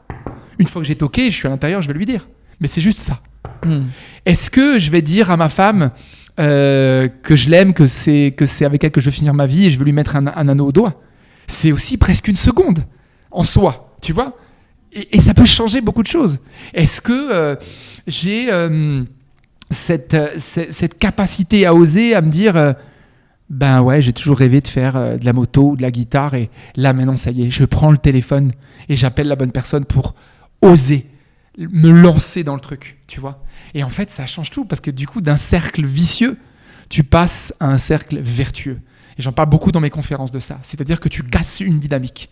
La dynamique de « Oh non, j'ai pas le temps. Oh non, je suis pas assez fort. Oh non, j'ai pas assez d'argent. Oh non, je vais être mal vu. Oh non, je vais être mal jugé. Oh non, non, non. » Et à un moment donné, tu décides d'oser, symboliquement de sauter, de jumper, d'aller dans ce tremplin-là et de dire « Ok, je casse la boucle. J'arrête en tout cas le truc et je vais voir ce qui se passe. » Et en fait... quelque chose de très fort pour t'aider à faire ça, c'est prendre conscience que à la fin de ta vie, ce qui va rester, c'est beaucoup plus les regrets que les remords. Et les gens font pas toujours la différence entre les deux. Les regrets, c'est toute ma vie, j'ai rêvé de faire du parachutisme. J'ai 80 ans, j'en ai jamais fait. Putain, je vais mourir avec ça. Les remords, c'est de dire, j'ai fait du parachutisme, j'en ai fait pendant 1 an ou 2, je me suis blessé à la fin. Admettons, ça s'est mal passé, mais je vis très bien avec ça. Un remords que j'aurais peut-être pu aller plus loin, en faire plus, mais je vis avec, je le vis. C'est pas un poids que j'ai sur mes épaules qui m'empêche d'être épanoui au quotidien. Des regrets, ouais. Des regrets de ne pas avoir peut-être eu d'enfants, si t'as toujours voulu ou rêvé d'avoir des enfants, d'avoir n'importe quoi en fait, d'avoir vécu dans un pays, de l'avoir jamais fait, d'avoir fait une activité sportive ou culturelle ou artistique ou quoi. Et ça t'aide à te dire, ok, et au pire, qu'est-ce qui se passe ? Si je le fais, j'ose et je me balance. Qu'est-ce qui se passe ? Est-ce que je vais vraiment mourir ? Est-ce que je vais attraper le cancer ? Est-ce que ma mère va mourir ? Est-ce que mes enfants vont être enfermés en prison ? Dans 99,9% des cas, la réponse est non. Il va rien se passer d'extrêmement grave. Et au pire, tu recommences, tu vois. Et là, ça devient magique. Mais c'est sûr que ça demande un travail. Ça demande un travail de réflexion et puis d'avancement et de digestion. Parce que ça ne vient pas en 1 seconde. Ça peut arriver des fois. Je te parlais du truc avec Tony Robbins avec le lait, ça arrive. Mais dans ton quotidien, c'est pas un schéma récurrent. C'est-à-dire que souvent, la digestion d'un truc, elle peut prendre un petit peu de temps. Mais en tout cas, c'est work in progress. C'est en progression qu'à un moment donné, la prise de conscience se fait et la transformation se fait. J'ai des petites questions-réponses rapides. Ouais. Donc là, l'idée, c'est de répondre rapidement. Ouais. Que signifie pour toi oser ? On l'a pas mal évoqué. Wow. Oser, audace, sauter. Ton secret pour passer à l'action quand tu n'as pas envie ? Y voir le bénéfice à long terme. Si ton mindset était une chanson ? Il est où le bonheur ? Il est où ? La phrase qu'on devrait se répéter tous les matins devant le miroir ? Vis l'instant présent. Une peur que tu n'as pas encore osé affronter ? C'est une bonne question, ça. Une peur que je n'ai pas encore osé affronter. Que j'ai jamais osé affronter. Il y en a forcément, ça c'est sûr. Alors celle-là, pour y répondre rapidement, que j'ai jamais osé affronter. Peut-être me sentir faible dans une situation où je pourrais mettre de la force. Et me dire non, tu vas pas mettre de la force par rapport à ce que je parlais tout à l'heure, c'est-à-dire perdre mes moyens et prendre la décision de ne pas rétorquer ou de ne pas répondre par de la force, de l'ego, de la tension, de l'agressivité, mais par de la paix ou de la sérénité. D'accord. Ouais, ça pour moi c'est extrêmement difficile. Ok. Et donc je pense qu'inconsciemment c'est une peur. Parce que du coup ça fait appel à ton ego, etc. Ouais, c'est sûr. Ton plus grand kiff après avoir relevé un défi ? Le partager avec les gens que j'aime. Quelle est la plus grosse excuse que tu entends et qui t'agace ? J'allais te dire je suis pas capable, mais je crois que j'en ai encore une pire encore, c'est je suis pas capable, je peux passer la même parce que c'est de l'ordre de la capacité intrinsèque, j'ai pas le temps. La question à se poser quand on est perdu dans sa vie. Si tu devais mourir demain, qu'est-ce que tu ferais ? La dernière fois que tu as pleuré et pourquoi ? Il y en a une après le détroit de Gibraltar, c'est sûr. Est-ce que j'ai le souvenir ? Moi, j'aime pleurer. J'aime vraiment pleurer. Écoute, je pense qu'elle était moins intense. Donc, je vais te dire quand j'ai traversé le détroit de Gibraltar, qui a été la première fois que j'ai relié 2 continents à la nage. Et que je m'étais mis une pression incroyable. Et je me suis entraîné pendant 2 ans et que je l'ai réussi. Et que je l'ai réussi très brillamment parce que je suis passé sous une barre mythique de 4 heures et j'ai relié l'Espagne au Maroc à la nage. Et quand je suis arrivé, j'ai vu une vidéo de ma fille qui me disait « Papa, je t'aime, je suis fier de toi ». Et là, j'ai pleuré pendant, je sais plus, 45 minutes, quelque chose comme ça. Ouais. Incroyable.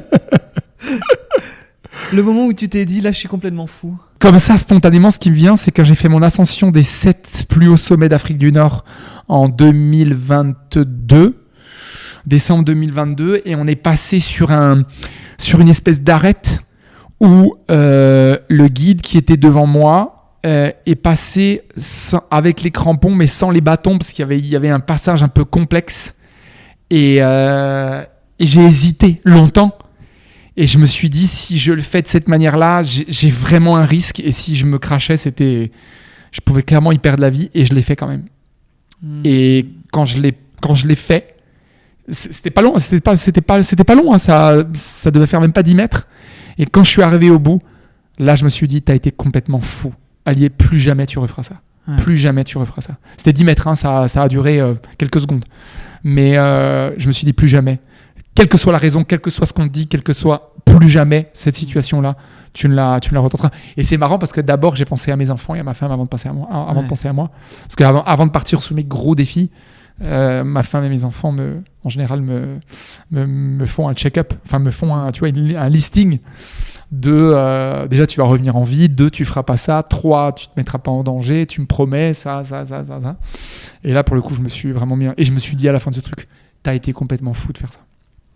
Tu m'amènes clairement sur la partie que je voulais aborder, c'est justement tes challenges. C'est vrai que là, on a parlé de sortir de sa zone de confort, de trouver sa mission de vie, de trouver du sens dans sa vie, de comment basculer dans quelque chose qui ne nous convient plus à quelque chose qui nous convient. Je pense qu'il y a déjà pas mal de clés. Ceux qui veulent aller plus loin, de toute façon, moi je le dis clairement, le livre, il aide à ça, donc n'hésitez pas. Mais c'est une autre partie de toi, c'est les challenges que tu te donnes, parce qu'on se rend compte que oui, aider les autres, oui, comprendre le cerveau humain, mais aussi toi, te challenger au quotidien. C'est quoi ces challenges que tu fais au quotidien ? Qu'est-ce qui t'anime là-dedans ? Écoute, c'est une question vraiment philosophique, hein. C'est-à-dire que souvent à des aventuriers ou à des sportifs de haut niveau ou des gens qui font des très longues distances, de l'ultra-trail, je pense, des choses comme ça, de la nage de longue distance comme moi, c'est toujours une vraie question philosophique, psychologique. Pourquoi est-ce que tu vas aussi loin ? Pourquoi est-ce que tu vas comme ça dépasser tes limites ? Alors, moi, j'ai mes réponses à moi qui sont multifactorielles. La première, c'est que déjà, intrinsèquement, c'est une passion. Voilà. Il y a des gens, c'est la guitare, d'autres, c'est la couture, d'autres, c'est le théâtre, d'autres, c'est la pêche. Moi, c'est le sport et le sport extrême. C'est-à-dire que j'aime être confronté à de l'adrénaline, j'aime avoir cette sensation d'être vivant dans un effort physique. C'est pas que le fait de me dire je me balance à l'élastique et j'ai pas d'effort physique. J'ai fait du saut à l'élastique, j'ai fait du saut en parachute, j'ai fait plein de trucs où tu prends un énorme shoot d'adrénaline, mais t'as pas d'effort physique en soi. Quand tu sautes à l'élastique ou en parachute, t'as zéro cardio, t'as zéro effort physique. Ouais. Moi, j'aime ressentir de l'adrénaline dans un effort physique, en pleine nature et dans des endroits où je me reconnecte avec moi-même. Aujourd'hui, on sait que dans les hormones que tu sécrètes, les hormones du bonheur que tu sécrètes, la sérotonine, la noradrénaline, les endorphines, etc., tout ça en fait partie. Par exemple, écouter de la musique dans un endroit naturel va décupler ta sécrétion d'hormones du bonheur. On le sait. Donc moi, par exemple, quand je suis en pleine nature, pas tout le temps, mais ça m'arrive d'avoir mon choc sur les oreilles et d'écouter une musique qui me fait vibrer, qui me fait du bien, qui me donne des émotions fortes, tout en étant à 3000 mètres d'altitude en montagne tout seul. Tout ça cumulé fait que au-delà de me sentir vivant, ça me met en joie, ça me donne de l'épanouissement profond, sincère, j'ai envie de te dire presque c'est gratuit. Si je vais en montagne tout seul et que je vais marcher pendant 4 heures, quel que soit le rythme que je prends, y a pas de notion d'argent, il n'y a pas de notion de paraître ou d'ego ou quoi que ce soit. Je vais me connecter à la nature, je vais faire quelque chose qui me passionne, c'est-à-dire faire une activité physique et une autre clé, c'est que moi, ça continue à me donner des éléments sur mes propres zones d'ombre à moi. Où sont mes limites ? Quand je les dépasse, qu'est-ce qui se passe ? Et qu'est-ce que je peux enseigner aux autres par rapport à ça ? Tu vois ? Dans les situations extrêmes dans lesquelles je suis allé, ou notamment je suis tombé dans le coma, T'es tombé dans le coma plusieurs fois d'ailleurs. Ouais, 2 fois, ouais. 2 fois. Ouais. Je vais voir qu'est-ce qui se passe de l'autre côté de la barrière, ou en tout cas quand tu flirtes avec cette barrière-là. Je voulais pas y passer de l'autre côté de la barrière. Non mais c'est assez extrême quand même d'arriver là. Ouais. C'est vrai que la pêche, t'es plus tranquille. T'es plus tranquille, c'est ça. Aujourd'hui, très honnêtement, étant papa de 2 petites filles et ma mission de vie de papa a pris le pas sur tout, y compris sur ma mission de conférencier ou sur ma mission d'aventurier ou de mission de défi ou de challenge extrême. Ça, c'est sûr. C'est-à-dire qu'aujourd'hui, je continue à réaliser un gros beau défi par année, mais je me mets plus dans des situations de danger de mort comme j'ai pu le faire quand j'avais 30 ans avant d'avoir mes 2 filles. Ce qui est certain, c'est que avant d'écrire Challenge Experience, la conférence spectacle que tu as vue, mes premiers écrits, mes premières confs étaient basés sur la notion du bonheur. Et dans ma recherche de la capacité de l'humain à être heureux, ou en tout cas à être plus épanoui, ces éléments-là sortent. On sait que, bien sûr, qu'on a tous une définition du bonheur qui est différente, mais ce qui est certain, c'est qu'il y a des facteurs clés qui nous y rapprochent et des facteurs clés qui nous y éloignent. Ça, quelle que soit ta religion, ton sexe, ton éducation, ton truc, il y a des choses qui nous rapprochent du bonheur. Ça, c'est intrinsèque, c'est universel à tous les êtres humains. Et il y a des éléments qui nous en éloignent. Ça, c'est intrinsèque à tous les êtres humains de la planète. Et ce qui est certain, c'est que le fait de vivre des moments de passion et donc d'être dans cet état de flow, et si qui plus est, c'est des choses qui sont bonnes pour ta santé et pour ton psychique, forcément, tu vis plus épanoui et donc, par définition, tu es censé vivre plus longtemps, en tout cas plus longtemps en bonne santé. Donc je pense que mon driver principal, c'est ça. Je suis quelqu'un qui a une vie saine, je consomme pas ni d'alcool, ni de drogue, etc. Et le sport, ça a été un driver de vie depuis que je suis tout petit.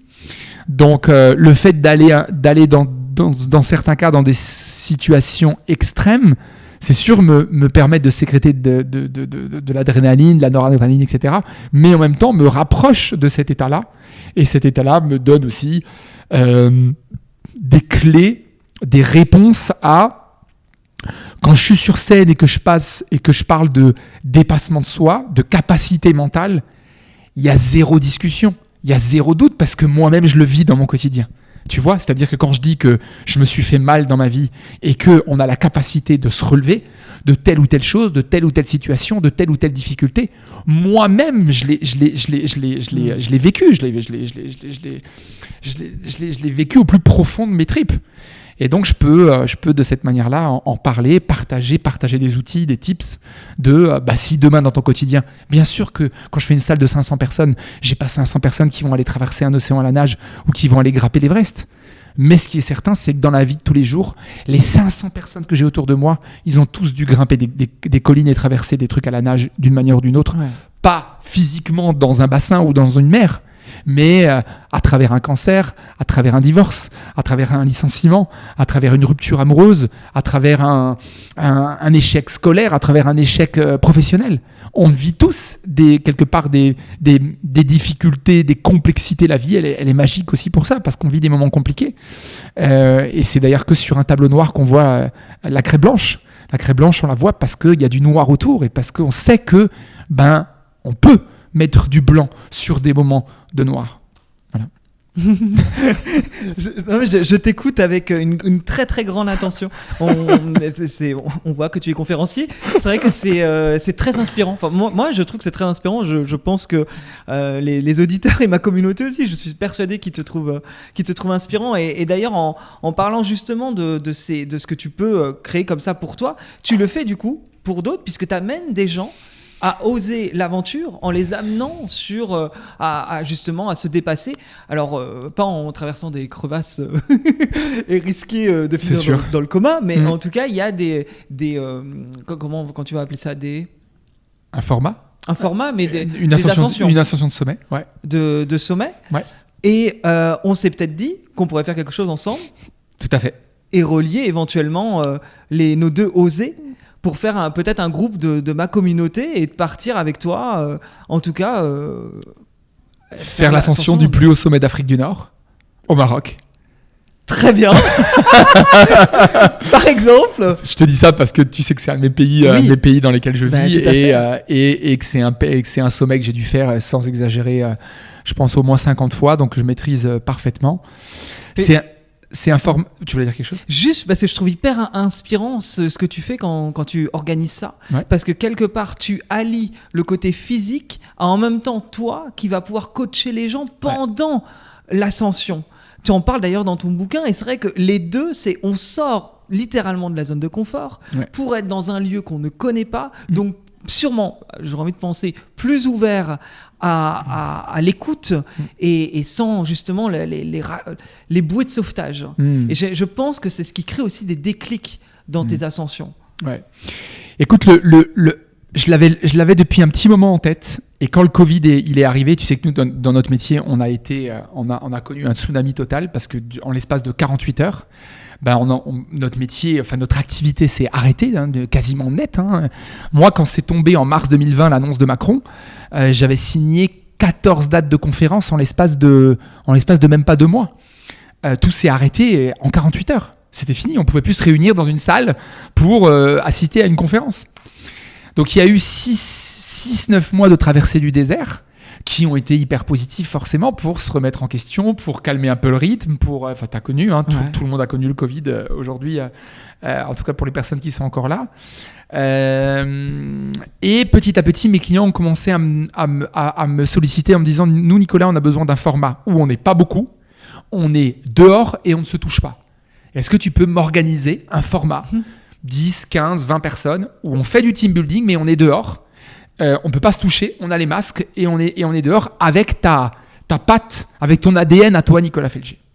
Et comme j'avais cette idée dès le départ de me dire, comme je faisais déjà des ascensions de sommet et que petit à petit, et ça faut que je t'en parle aussi, petit à petit j'ai commencé à avoir plus de plaisir, presque, en tout cas de manière générale.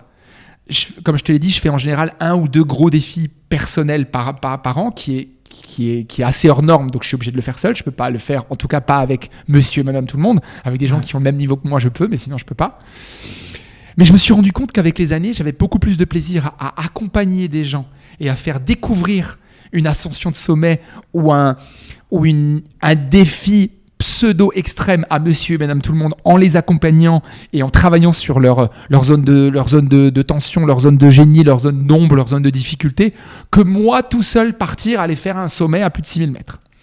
Et donc cette demande a commencé à grandir pendant le Covid. J'ai fait une première session avec un groupe où je les ai accompagnés, ils étaient 12. Ça a été un moment exceptionnel. C'était un comité de direction pour un groupe du CAC 40.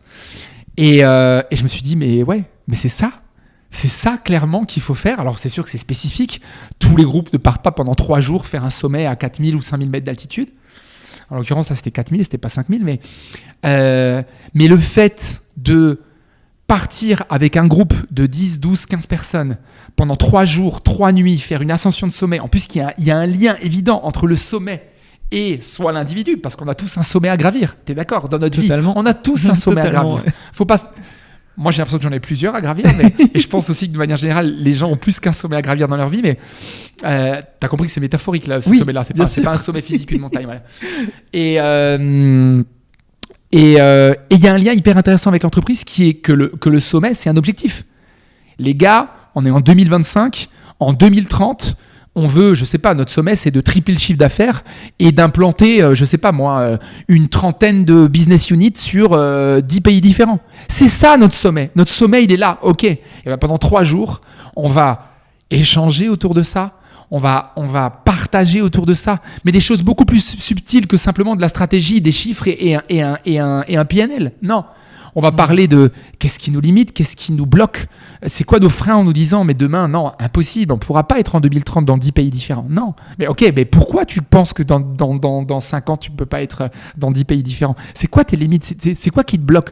Ah, ben parce qu'on n'est pas aussi grand qu'un tel, mais est-ce que eux, quand ils ont commencé, ils étaient aussi grands que ce qu'ils sont aujourd'hui ? Non, ils ont commencé comme toi, soit tout petit, soit moyen. Donc ça a été toute la période de Covid. On a fait beaucoup de oser l'impossible pendant la période de Covid pour les entreprises.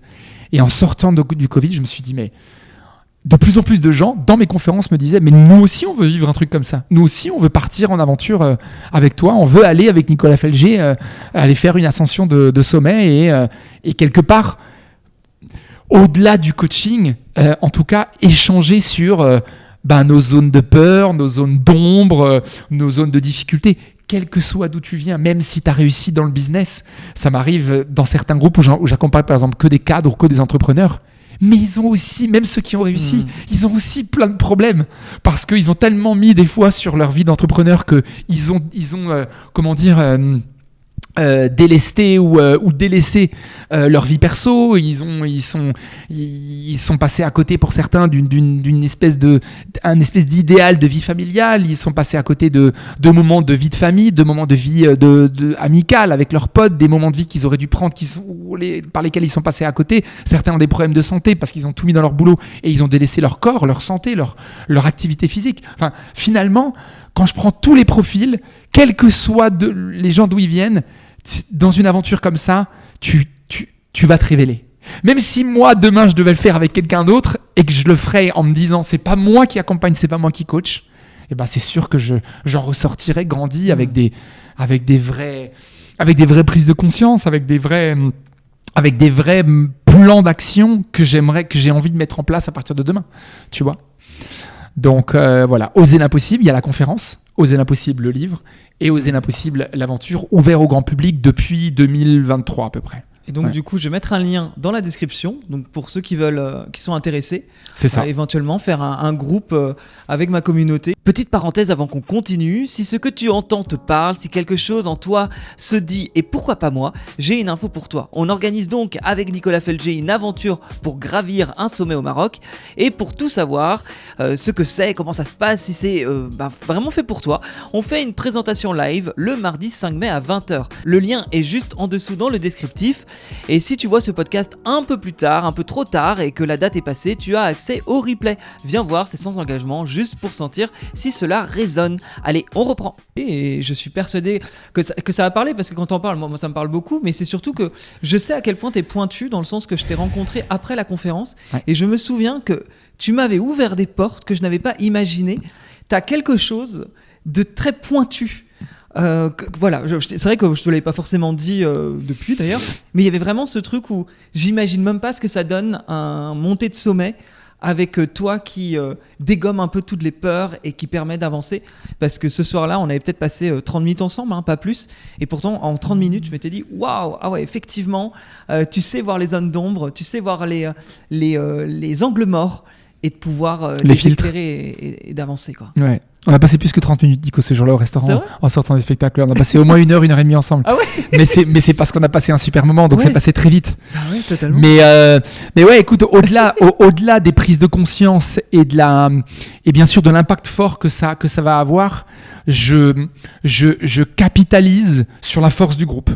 Ouais. C'est-à-dire, moi je suis le gardien du temple, je vais poser les bonnes questions au bon moment pour te permettre de te remettre en question. Mais ce qui va être intéressant, c'est que par rapport à ce que tu vas partager dans le groupe, il y a des moments où on va être en individuel, ensemble, tous les deux, parce que forcément, entre la montée et la descente, on a du temps, clairement, sur 3 jours, 3 nuits. Mais dans les moments où on échange en groupe, et c'est là aussi la grande richesse de ce format-là, Oser l'impossible, c'est un peu comme le même format que les retraites, sauf que là, c'est une forme de retraite un peu différente. Il y a forcément des gens dans le groupe qui vont s'identifier à qui tu es ou à ta problématique ou à la chose que tu partages. Et c'est hyper intéressant, au-delà entre guillemets, du coach ou du mentor, d'avoir une personne à côté de toi qui soit l'a déjà passé, soit te dit « Mais attends, Nico, si tu regardes ce point-là ou cette situation sous cet angle-là, ça change tout. Ouais. » Et finalement, ça ne devient plus un frein ou une limite. Au contraire, ça devient une opportunité, une force absolument extraordinaire. Et c'est souvent là où la bascule, elle se fait. La bascule, elle se fait quand tu prends conscience que ta différence, ta faiblesse, ta particularité, ta croyance qui était envers, finalement, demain, elle peut être une force, un moteur, un fuel incroyable. Et ça, c'est ma mission, moi, sur ces 3 jours, 3 nuits, c'est ça. C'est d'accompagner la personne pour qu'à un moment donné, même s'il y a une chose parce que finalement, si tu ressors avec un truc qui change ta vie, ça n'a pas de prix. C'est inestimable. Ouais. C'est inestimable. Moi, ça m'est arrivé dans ma vie. Et parce que ça m'est arrivé dans ma vie, j'ai envie de le faire perdurer et de continuer à le donner à d'autres comme moi, on me l'a donné. Tu vois, c'est ça, en fait, le principe. C'est si moi, ça m'est arrivé dans ma vie, je peux, avec les outils que j'ai aujourd'hui, ça fait longtemps que je le fais maintenant, mais permettre à monsieur et madame tout le monde de pouvoir avoir cette vision à 360 pour dire c'est maintenant à moi de décider si c'est une faiblesse, si c'est une force, si je le laisse de côté ou si je continue à le garder. Mais en tout cas, j'ai le pouvoir de dire si je veux le garder sur mes épaules, j'ai pleinement conscience que c'est un poids et que je décide de le garder. Des fois, il y a des raisons qui font que tout de suite, je ne suis pas prêt de m'en séparer. Mais peut-être que dans 3 mois ou dans 6 mois, je vais vraiment le laisser partir. Je vais laisser un peu la métaphore de l'iceberg un peu monter un petit peu. Je vais travailler tout ce qu'il y a en dessous de l'iceberg pour que ça puisse bien se décongeler, bien partir. Et puis après, je pars sur autre chose. C'est noté. Le rendez-vous est pris. Et le lien est dans la description. Et surtout, ce qui est intéressant, c'est que au préalable, donc on crée une communauté ensemble avec un groupe WhatsApp ou autre, et j'accompagne avec une préparation physique et mentale avant la date de départ de l'ascension, pour que les gens commencent à se préparer physiquement, mais aussi mentalement à ce défi. Donc ce qui est magique, c'est quoi ? C'est que l'aventure, elle commence pas quand tu montes dans l'avion et que tu viens jusqu'au Maroc. L'aventure, elle commence 3 mois avant, parce que ça y est, tu as un objectif dans ta tête. Ouais. Et tu sais, quand avant tu me parlais de sport, etc., le sport, au-delà de la passion et de le faire pour ta santé, tu arrives à être beaucoup plus persévérant et à être beaucoup plus linéaire dans ta pratique quand à un moment donné tu as un objectif. J'ai l'objectif de courir un marathon, ou j'ai l'objectif de gagner un match avec mon équipe dans 6 mois, ou etc., etc. Dès que tu te fixes des objectifs, d'ailleurs tu sais que c'est un de mes chapitres du livre, tu l'as vu, quand tu te fixes des objectifs, bah forcément, ton cerveau, il se met en mode « Ok, j'ai une ligne droite, j'ai un chemin, et jusqu'au drapeau, j'y vais. » Tu vois, j'y vais et c'est pas « Bon, je le fais, mais je sais pas réellement pourquoi je le fais. » Tu vois ce que je veux te dire ? Moi, j'ai plus besoin d'objectifs aujourd'hui parce que je sais pourquoi, notamment le sport, je le fais. Et je pense que l'individu devrait revenir à ces 2 principes clés pour réussir à faire du sport dans son quotidien tout le temps, en tout cas pour ceux qui ont envie de prendre soin de leur santé. Mais tu vois, j'ai accompagné pas mal de sportifs de haut niveau qui se sont arrêtés après le sport de haut niveau et qui se sont arrêtés net. Parce que leur ego ne leur permettait pas d'accepter le fait qu'ils étaient plus tout en haut de l'échelle, tout en haut du sommet. Si tu recommences, si tu changes ta perception et ton regard sur le sport en disant que tu reviens aux fondamentaux qui sont « je fais du sport, 1 pour ma santé et 2 pour le plaisir », bah en fait, ça y est, la motivation, elle est là. T'as plus besoin de te mettre un coup de pied aux fesses, mis à part le fait que, bien entendu, il y a des moments où tu es un petit peu plus fatigué que d'autres. Moi aussi, aujourd'hui, j'ai 46 ans, j'ai plus la même force au quotidien, le même niveau de fatigue que j'avais il y a 20 ans quand j'avais 26 ans et que j'ai fait Koh-Lanta. Mais dans les moments où j'ai un petit peu plus de fatigue, j'ai effectivement mes filles qui me disent « Oh papa, viens dans le canapé, viens te faire un petit câlin avec nous. Allez, vas-y, ce soir, c'est pas grave si t'y vas pas. » Et ben, je fais un câlin à mes filles, mais au lieu de leur faire un câlin de 45 minutes ou 1 heure, je leur fais un câlin de 5 ou 10 minutes. Et après, je leur dis « Ça y est, maintenant la session canapé, elle est terminée. Je vais aller faire ma séance de sport parce que c'est pour ça que je reste en bonne santé et que ça me fait plaisir. Et après, quand je reviens, je vous redonne du temps de nouveau. » Tu vois le... Ouais, totalement. Voilà. Justement, en parlant de ça, au niveau de ta numérologie, j'ai regardé un petit peu ce qu'il en était. Je suis curieux. J'ai déjà entendu des petites choses, mais je suis curieux d'avoir ton avis là-dessus. Il se trouve que tu as un 5 et un 6 dans ce qu'on va appeler le triangle fondamental, qui sont vraiment les besoins essentiels à nourrir pour te sentir aligné. Et ton chemin de vie, qui est quand même le nombre le plus important, en tout cas dans la numérologie, tu as du 5, et le 5, il est adaptable, curieux, inventeur, énergique, audacieux, chercheur, conquérant, mobile, pionnier, il est innovateur, il aime avoir plusieurs activités en même temps, il ne supporte pas la routine et il aime la liberté, la variété, le mouvement, provoquer des changements, aller sur des nouveaux chemins physiquement, mentalement et intellectuellement. J'ai le sentiment, sans que tu répondes, que de toute façon, on est plutôt dedans. Ouais, on est plutôt dedans. Avec quand même, et je pense que je t'aurais pas dit ça il y a encore, 6, 8 ou 10 ans, mais avec quand même beaucoup plus de... avec une intensité beaucoup plus édulcorée. Ouais. Il y a des mots, bien sûr, je me retrouve à 100%, même certains à 200%. Il y en a d'autres où j'ai appris avec le temps, c'est même pas que j'ai appris, c'est que j'ai pris conscience avec le temps que j'avais besoin de plus d'introspection, plus de de paix et de sérénité. Voilà, ce que j'avais pas il y a encore peut-être, je sais pas. Le Covid, moi, le plus beau cadeau pour moi du Covid, ça a été ça.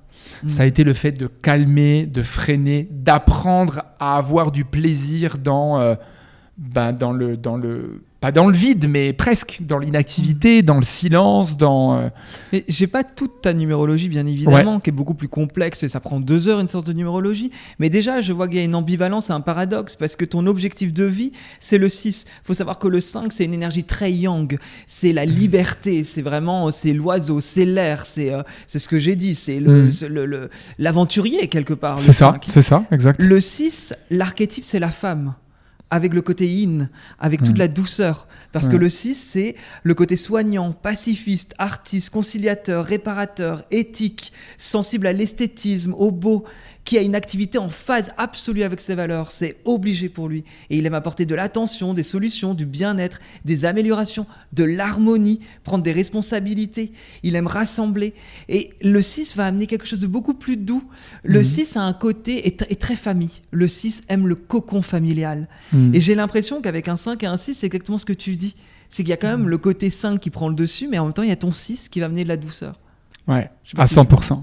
C'est ça. J'ai même pas envie de te dire, avant tu as utilisé le mot une ambivalence. Moi, je pense que c'est vraiment ce que tu viens de décrire là, c'est vraiment qui je suis à 100%. C'est-à-dire que le prénom que je porte, tu portes le même que le mien. Tu connais la signification de Nicolas ? Non. S'il y a un seul mot qui est la signification, il y en a plusieurs, hein, mais le mot principal à travers le monde dans la symbolique grecque de Nicolas, c'est le conquérant. Ah ouais, Nicolas, c'est le conquérant. C'est-à-dire que si je devais te faire une image, c'est Mel Gibson dans Braveheart avec son glaive sur le cheval, avec le drapeau peint sur le visage en disant on va y aller, on va se battre, on va gagner, mais pour des bonnes valeurs. Pas juste pour dire on part à la guerre, non. On va aller gagner parce qu'on a des valeurs à partager, parce qu'on a des gens à sauver, parce qu'on a des femmes à sauver, parce qu'il y a des enfants qui comptent sur nous. On va y aller et je vais être le premier, moi, devant à aller. Je vais pas être derrière à me cacher derrière vous tous avec des boucliers, non, je vais aller devant. Donc ça, c'est le Nicolas conquérant. Je pense que c'est dans notre ADN, dans notre étymologie. Et moi, j'ai beaucoup été comme ça. Je le suis moins aujourd'hui parce que je pense que c'est l'âge aussi et c'est la maturité. J'ai toujours été dans le 6, même jeune. Le 6 que tu disais, le féminin qui sort. D'ailleurs, c'est pas pour rien que toute ma vie est tournée autour des femmes. Moi, j'ai grandi quasiment qu'avec des femmes. J'ai 3 sœurs. J'ai grandi beaucoup avec ma mère et ma grand-mère. Beaucoup. Tu vois, aujourd'hui, dans ma vie, c'est incroyable. C'est-à-dire que j'ai eu 2 enfants, j'ai eu 2 filles. Dans mon quotidien de vie en général, je suis entouré quasiment que de femmes. Mais ça va très bien parce que j'ai 3 sœurs, j'ai 2 filles, j'ai grandi avec ma mère et ma grand-mère. Enfin, tu vois, globalement, je me suis construit aussi dans un environnement, dans une identité plutôt féminine. À contrario de peut-être un peu ce côté-là conquérant du mec qui peut traverser des océans à la nage, etc., etc. Le bien-être, le fait de prendre soin des autres, moi j'adore prendre soin des autres. J'adore prendre soin que les autres soient bien, qu'ils soient heureux, qu'ils soient en paix, qu'ils soient en sécurité. C'est quelque chose qui m'apporte du réconfort, qui m'apporte de la chaleur. Quand tu parlais du cocon, du 6, la famille, c'est clairement moi. Tu vois, c'est-à-dire que j'ai un rituel dans ma maison. C'est-à-dire que tous les soirs, quand je suis pas là, mais quand je suis là, j'ai un rituel que je ne peux pas, annuler ou ne pas faire. C'est que avant d'aller me coucher, je fais le tour de la porte d'entrée, les fenêtres, etc. Parce que viscéralement, moi, je me sens pas en insécurité. Moi, je pourrais dormir avec une porte ouverte, toutes les fenêtres ouvertes, etc. Mais par rapport à ma famille, j'ai ce truc viscéral de me dire, ma mission principale, elle est de protéger mon foyer. Donc, je veux que tout soit protégé dans les moments où on peut être vulnérable ou en insécurité. Tu vois. Même si moi, je ne suis pas du tout en insécurité là où j'habite, mais malgré tout, j'ai ce truc-là. Tu vois. Et ça, mes parents ne me l'ont pas appris. Mon père ne m'a pas dit, petit, écoute, avant d'aller te coucher, tu vérifies si les portes sont fermées, si tout est en sécurité, si le gaz il est éteint. Tu vois. Ce n'est pas un toc. Parce que j'ai analysé le truc. Ce n'est pas un toc. C'est comme tu disais, ce truc du 6 de faire en sorte de protéger. Et quand, par exemple, je vais faire Oser l'impossible avec un groupe en aventure pendant 3 jours, 3 nuits, j'ai exactement le même fonctionnement. Je vais toujours faire en sorte de mettre beaucoup plus de plans B, C et D en cas de problème et de toujours bien faire en sorte que les gens ils puissent avoir à manger, qu'ils soient au chaud, que ce soit sécurisé. Dans les moments où on est dans le dur, mais dans les moments où il faut les sécuriser, vraiment les gens, ça fait partie de moi et de mon ADN, c'est sûr. Et c'est pas étonnant la numérologie que tu me donnes. Et pour rebondir d'ailleurs à ce que tu disais sur le Nicolas, si on prend l'énergie en nombre de chaque lettre, c'est la lettre 1. Et le 1, c'est le masculin pour le coup. Enfin, c'est du yang. C'est le leader, celui qui sème des graines, celui qui avance, celui qui décide.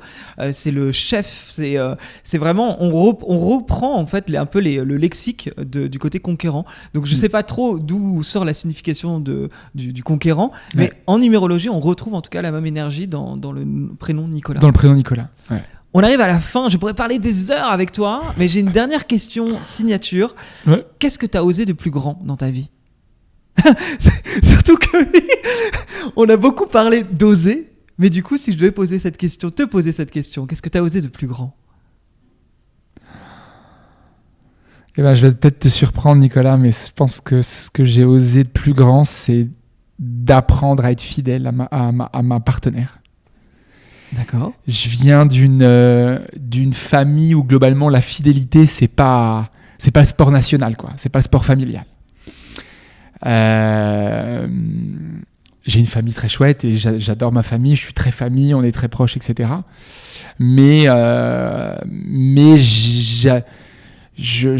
dans mon contexte familial et autres, j'étais plus,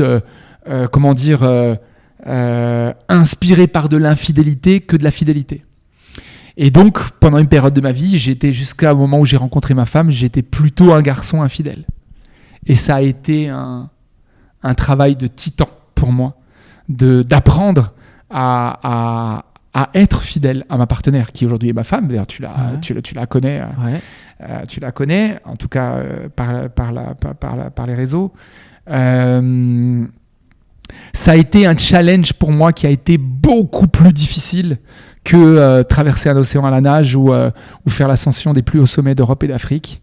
Parce que dans mon être, dans mon ADN, j'étais quelqu'un qui aimait croquer la vie par les deux bouts et qui, en croquant la vie par les deux bouts, tu aimes les bonnes choses, tu aimes les belles choses, tu aimes vivre des moments hors du commun, des moments avec de l'adrénaline, des moments où tu n'as pas le droit.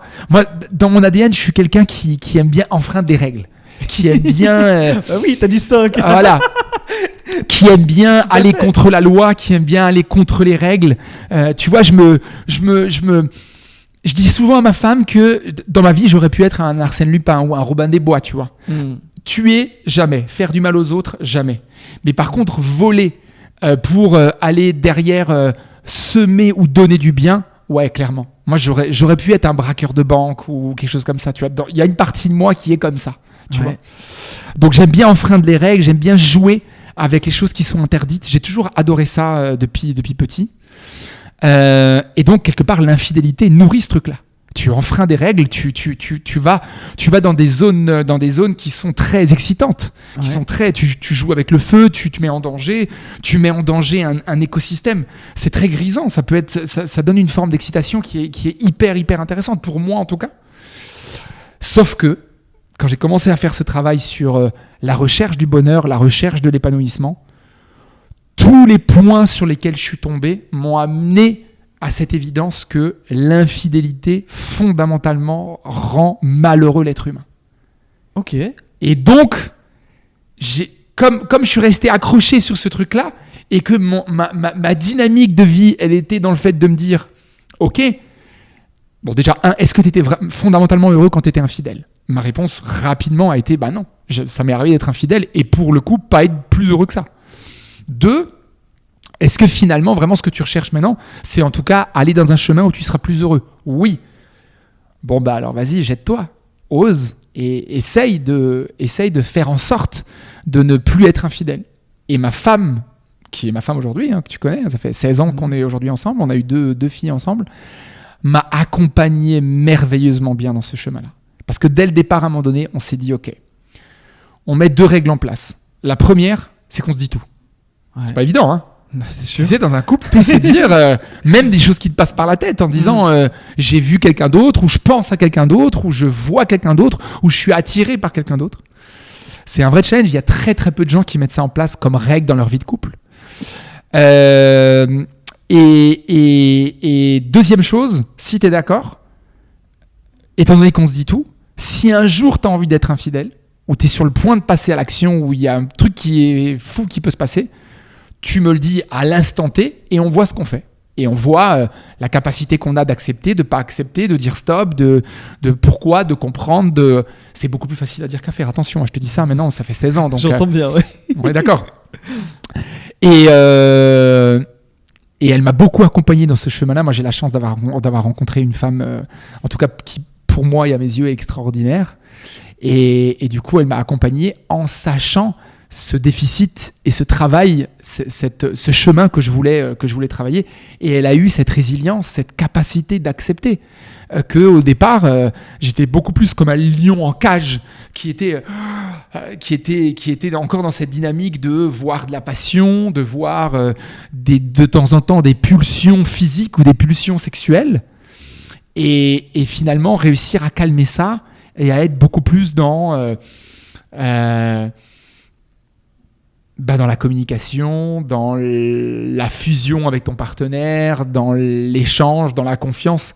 Et c'est extraordinaire. Alors je te dis ça, notre couple, il n'est pas toujours... je suis pas en train de faire un truc en disant je suis le couple parfait, et moi l'homme parfait et ma femme la femme parfaite. Ça n'existe pas. Mais dans tous les cas, on a eu cette capacité à un moment donné de nous dire voilà ce que tu recherches, voilà ce que moi je suis capable de t'apporter, et puis partons dans ce chemin-là. Et je pense que ça a été la chose la plus forte que j'ai osé dans ma vie. Merci du partage, parce que j'apprécie beaucoup ce genre de partage qui ne sont pas justement dans une forme de... Alors je mets des gros guillemets évidemment quand je dis ça, mais de m'as-tu vu ou d'ego ou autre, que j'ai peu d'ailleurs. Et j'ai souvent des réponses très intimes, et souvent justement, comme toi, c'est pas aller chercher quelque chose de grand, mais quelque chose de grand pour soi, pour son cœur. Et c'est pour moi les réponses qui me touchent le plus et qui sont les plus intéressantes. Et je pense que ça parlera à beaucoup de personnes. Et moi, ça me parle aussi justement sur quelque chose qui est important, on en parlait au début, sur le changement. Le changement, sur le fait qu'on peut changer, qu'on peut évoluer, qu'on peut devenir une autre personne, qu'on peut arrêter certaines choses, en commencer d'autres, etc. Donc pour ça, je trouve que c'est un excellent épisode pour réfléchir sur comment on peut changer, comment on peut trouver sa mission de vie, comment on peut évoluer, comment on peut aller plus loin, comment on peut oser, bien évidemment. Donc j'invite tout le monde à lire le livre « Oser l'impossible », Nicolas Felger. Petite parenthèse là-dessus, parce qu'à un moment donné, tu m'as lancé sur un truc et on est passé sur un autre sujet. Quand tu disais que c'était intéressant parce qu'il y a beaucoup de questionnements, il y a des étapes, etc. Très rapidement, dès le départ, ma vision avec mon éditeur par rapport à ce bouquin-là, c'était vraiment ça. C'était de dire, OK, est-ce que tu veux mettre simplement une boîte à outils où tu ouvres le bouquin à la page que tu veux et tu as un outil, ça te parle, tu lis le sommaire et tu dis, OK, je vais aller à la page 145? Ou alors, est-ce que tu as envie de faire un bouquin qui va permettre à des gens, dans leur quotidien, à monsieur et madame tout le monde, d'oser l'impossible? Si c'est ton objectif, si c'est ce que tu veux, ça tient à une méthode, ça tient à un process. Tu peux pas commencer par le chapitre 8. Tu peux lire le chapitre 8, il va te parler, mais si tu n'as pas fait avant le 1, 2, 3, 4, 5, 6, 7, tu ne pourras pas être efficace dans le chapitre 8, ou tu ne pourras même pas exercer ou pratiquer ou avoir des résultats sur le chapitre 8. C'est-à-dire que c'est une méthode, bien entendu, que ça te demande de l'investissement. Je voulais rebondir sur un autre truc, c'est avant, tu disais, il y a des questions, si tout le monde fait tout le process avec toutes les questions, forcément, ça va changer quelque chose. Moi, j'ai envie de te dire que de la manière où on l'a écrit, où je l'ai écrit, ce bouquin, même si tu prends que 10 ou 20% des questions qu'il y a dans chacune des étapes, et que tu le fais vraiment, ça va forcément avoir un impact sur ta vie au quotidien, sur des habitudes, des comportements, des changements, des croyances. Alors, il faut toujours laisser un petit peu de temps, parce que tu sais que les prises de conscience, elles sont immédiates. Et ensuite, le changement, il se fait entre deux prises de conscience, réellement. C'est un peu comme l'iceberg, tu sais, avec le truc immergé et puis émergé sous l'eau. Mais globalement, on n'est pas obligé de répondre à toutes les questions. Parce qu'il y a des questions qui...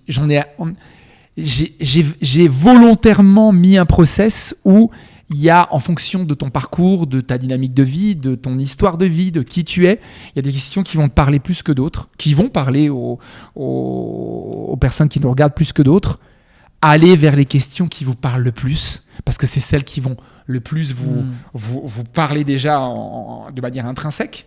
Et surtout, allez vers les questions qui vous dérangent le plus. Ouais. Parce qu'en général, c'est les questions qui nous dérangent le plus qui nous permettent de plus progresser. Voilà.